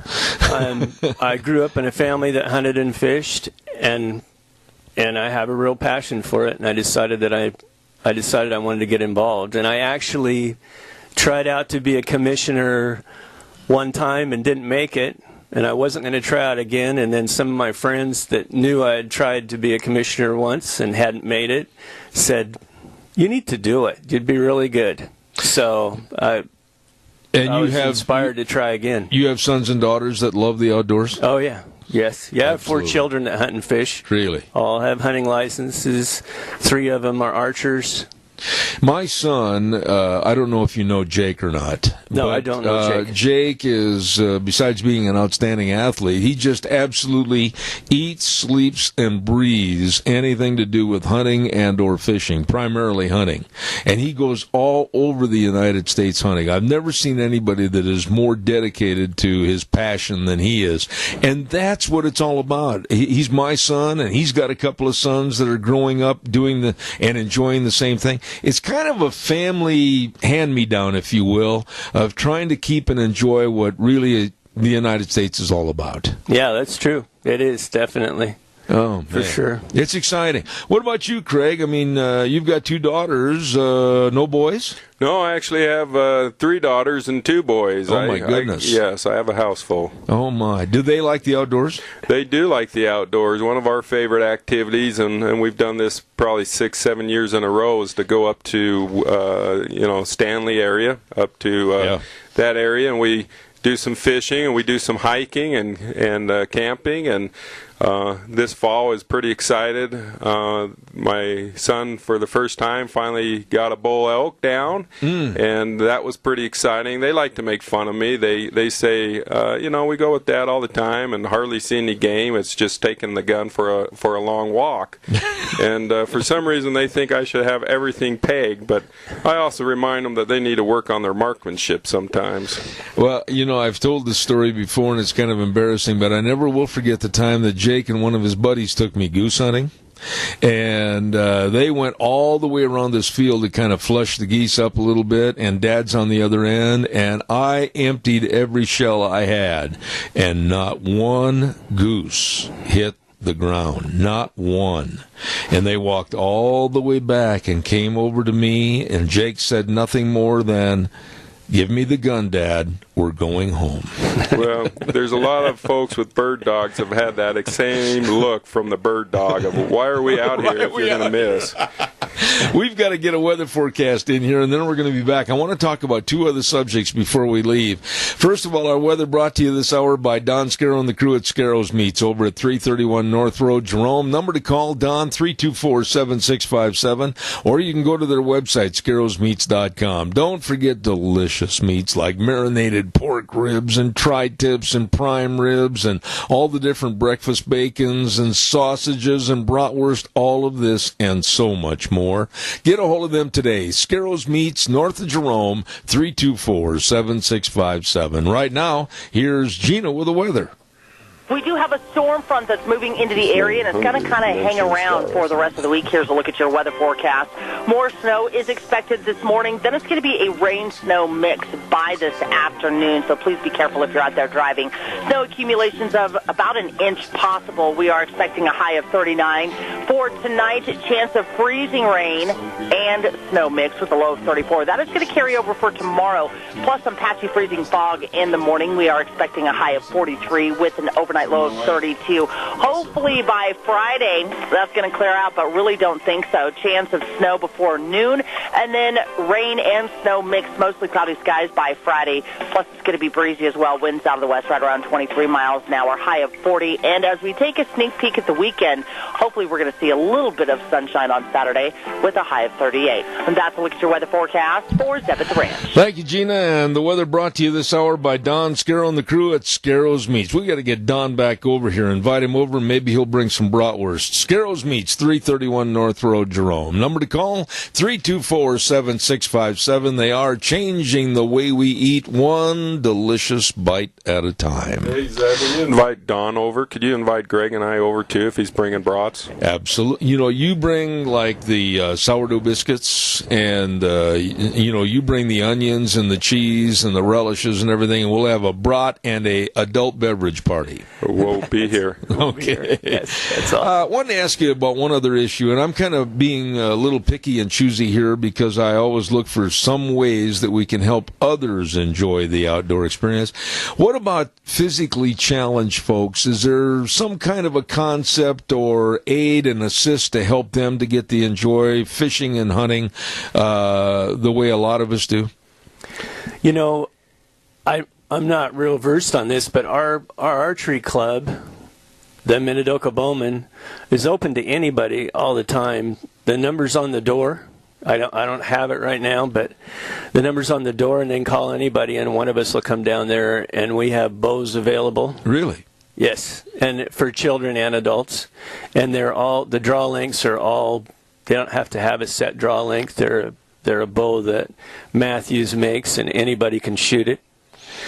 And I don't know, like 3 or 4 months ago, I had a gal call me that was her husband's a emergency room doctor that, I don't know, went through here, migrated through here. I don't know how those guys work, but he was doing a stint at the Minidoka Hospital. And she's in a wheelchair, and she called me and wanted to know if she'd come down there and shoot. And I said, you bet. Went down, opened the door, and she was able to shoot one of the bows from her wheelchair. Good. Yeah. I just don't want to see anybody being pushed aside that would enjoy being in the great Idaho outdoors. Yeah, we don't either. Yeah.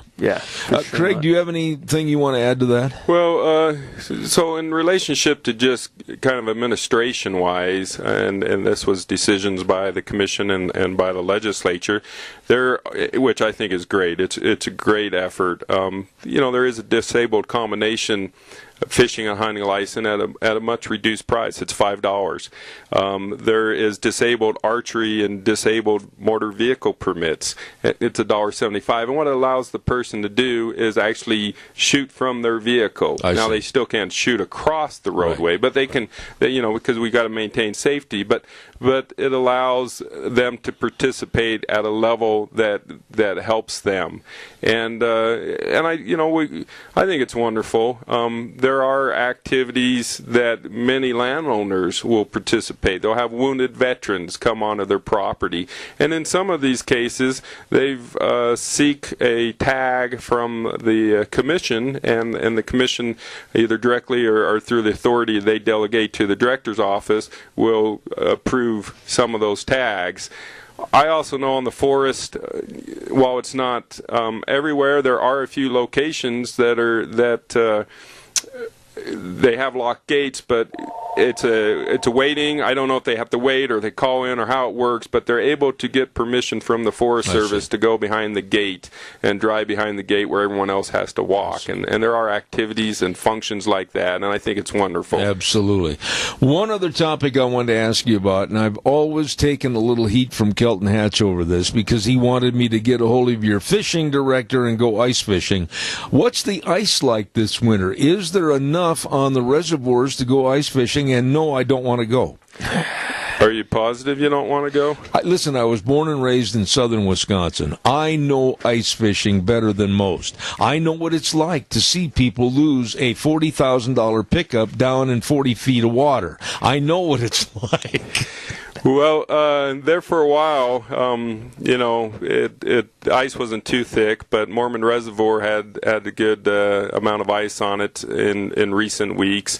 Magic Reservoir did, and the ice had really thickened up. I'm a little worried about the weather forecast that it might cause the ice to start thinning out again and get slushy. But it's going to be up in the 40s. Yeah, but they were pulling out perch. I believe that was on Magic. Fishing had gotten pretty good. And in fact, I was talking to someone, and they were telling me they checked fishermen that it came all the way from Cascade over here to fish. And it was like, what are you doing over here? You pass Cascade? And they said, yeah, but we like to get out and try a different thing. And you have this, perch fisheries that's doing pretty good. I could never get comfortable sitting out there on the ice. I mean, my uncles always said, come on, let's go ice fishing. And you'd get all suited and booted up to the point where you couldn't move, and you drive out, and they drove out on the ice like Lake Koshkonong out there, and there's like 9,000 vehicles out there, and occasionally you'd hear the cracking of the ice, and occasionally they'd go, oh darn, there goes Bernie's ice shelter, and they'd go through the ice. I didn't see any fun in worrying about that. Yeah, I've always thought, sitting around an ice hole and trying to keep a little hut warm might also make the ice thinner, but people love it, and I in that perch, where that perch was picking up, I might have said Mormon, it was on Magic, now that I think about it. and it's probably still pretty good. Let me say this, and I'm out of time, but Greg, I want to thank you so much for coming by the program. Don't make yourself a stranger. And, of course, Greg Cameron is the Region 4 Commissioner. Thank you for being here this morning. Thank you so much, Zeb. I really enjoyed having you on anytime. the air. Thank you. Appreciate that. And then, of course, the Regional Supervisor, Craig White, thank you very much. Well, thanks for having us, Seb. It's a privilege to be able to talk about wildlife and fisheries in Idaho. Okay, well, I want to tell you, it's been interesting, and I appreciate all the good thoughts that you've left us with this morning in preserving the best of Idaho fishing game. Thank you very much. I want to remind everybody about our major sponsor, and that's, of course, your Magic Valley Les Schwab Tire Centers, all 7 locations serving you. Tires. The road can throw something at you, and you'll just go right on through safely. Whether it's the snow, the yuck, the muck, the ice, whatever, they've got all the tires, all the tread designs, everything for you, for your cars, pickups, and SUVs. All you need to do is stop in today and talk to them at any one of the 7 locations. Of course, also the best of brake service, front-end alignment, shocks and struts and batteries. All of this and more with people that really provide a service to you and will make sure that you're driving safely. Your great friends at Lane and Rupert, Dave on Blue Lakes and Twin, Mike and Buell, Mike and Jerome, the Twist family and Paul, great folks, Daniel on Poline in Twin Falls, and Randy on Overland in Burley, the best. Your Magic Valley Les Schwab Tire Centers. We're going to wrap it up, put it back in the box. Be back here tomorrow morning at 8:06. Zeb at the Ranch will ride for 3 hours, where we always say at the end of the show the way things were or the way things ought to be. And, of course, the world needs more cowboys. See you tomorrow morning at 8:06.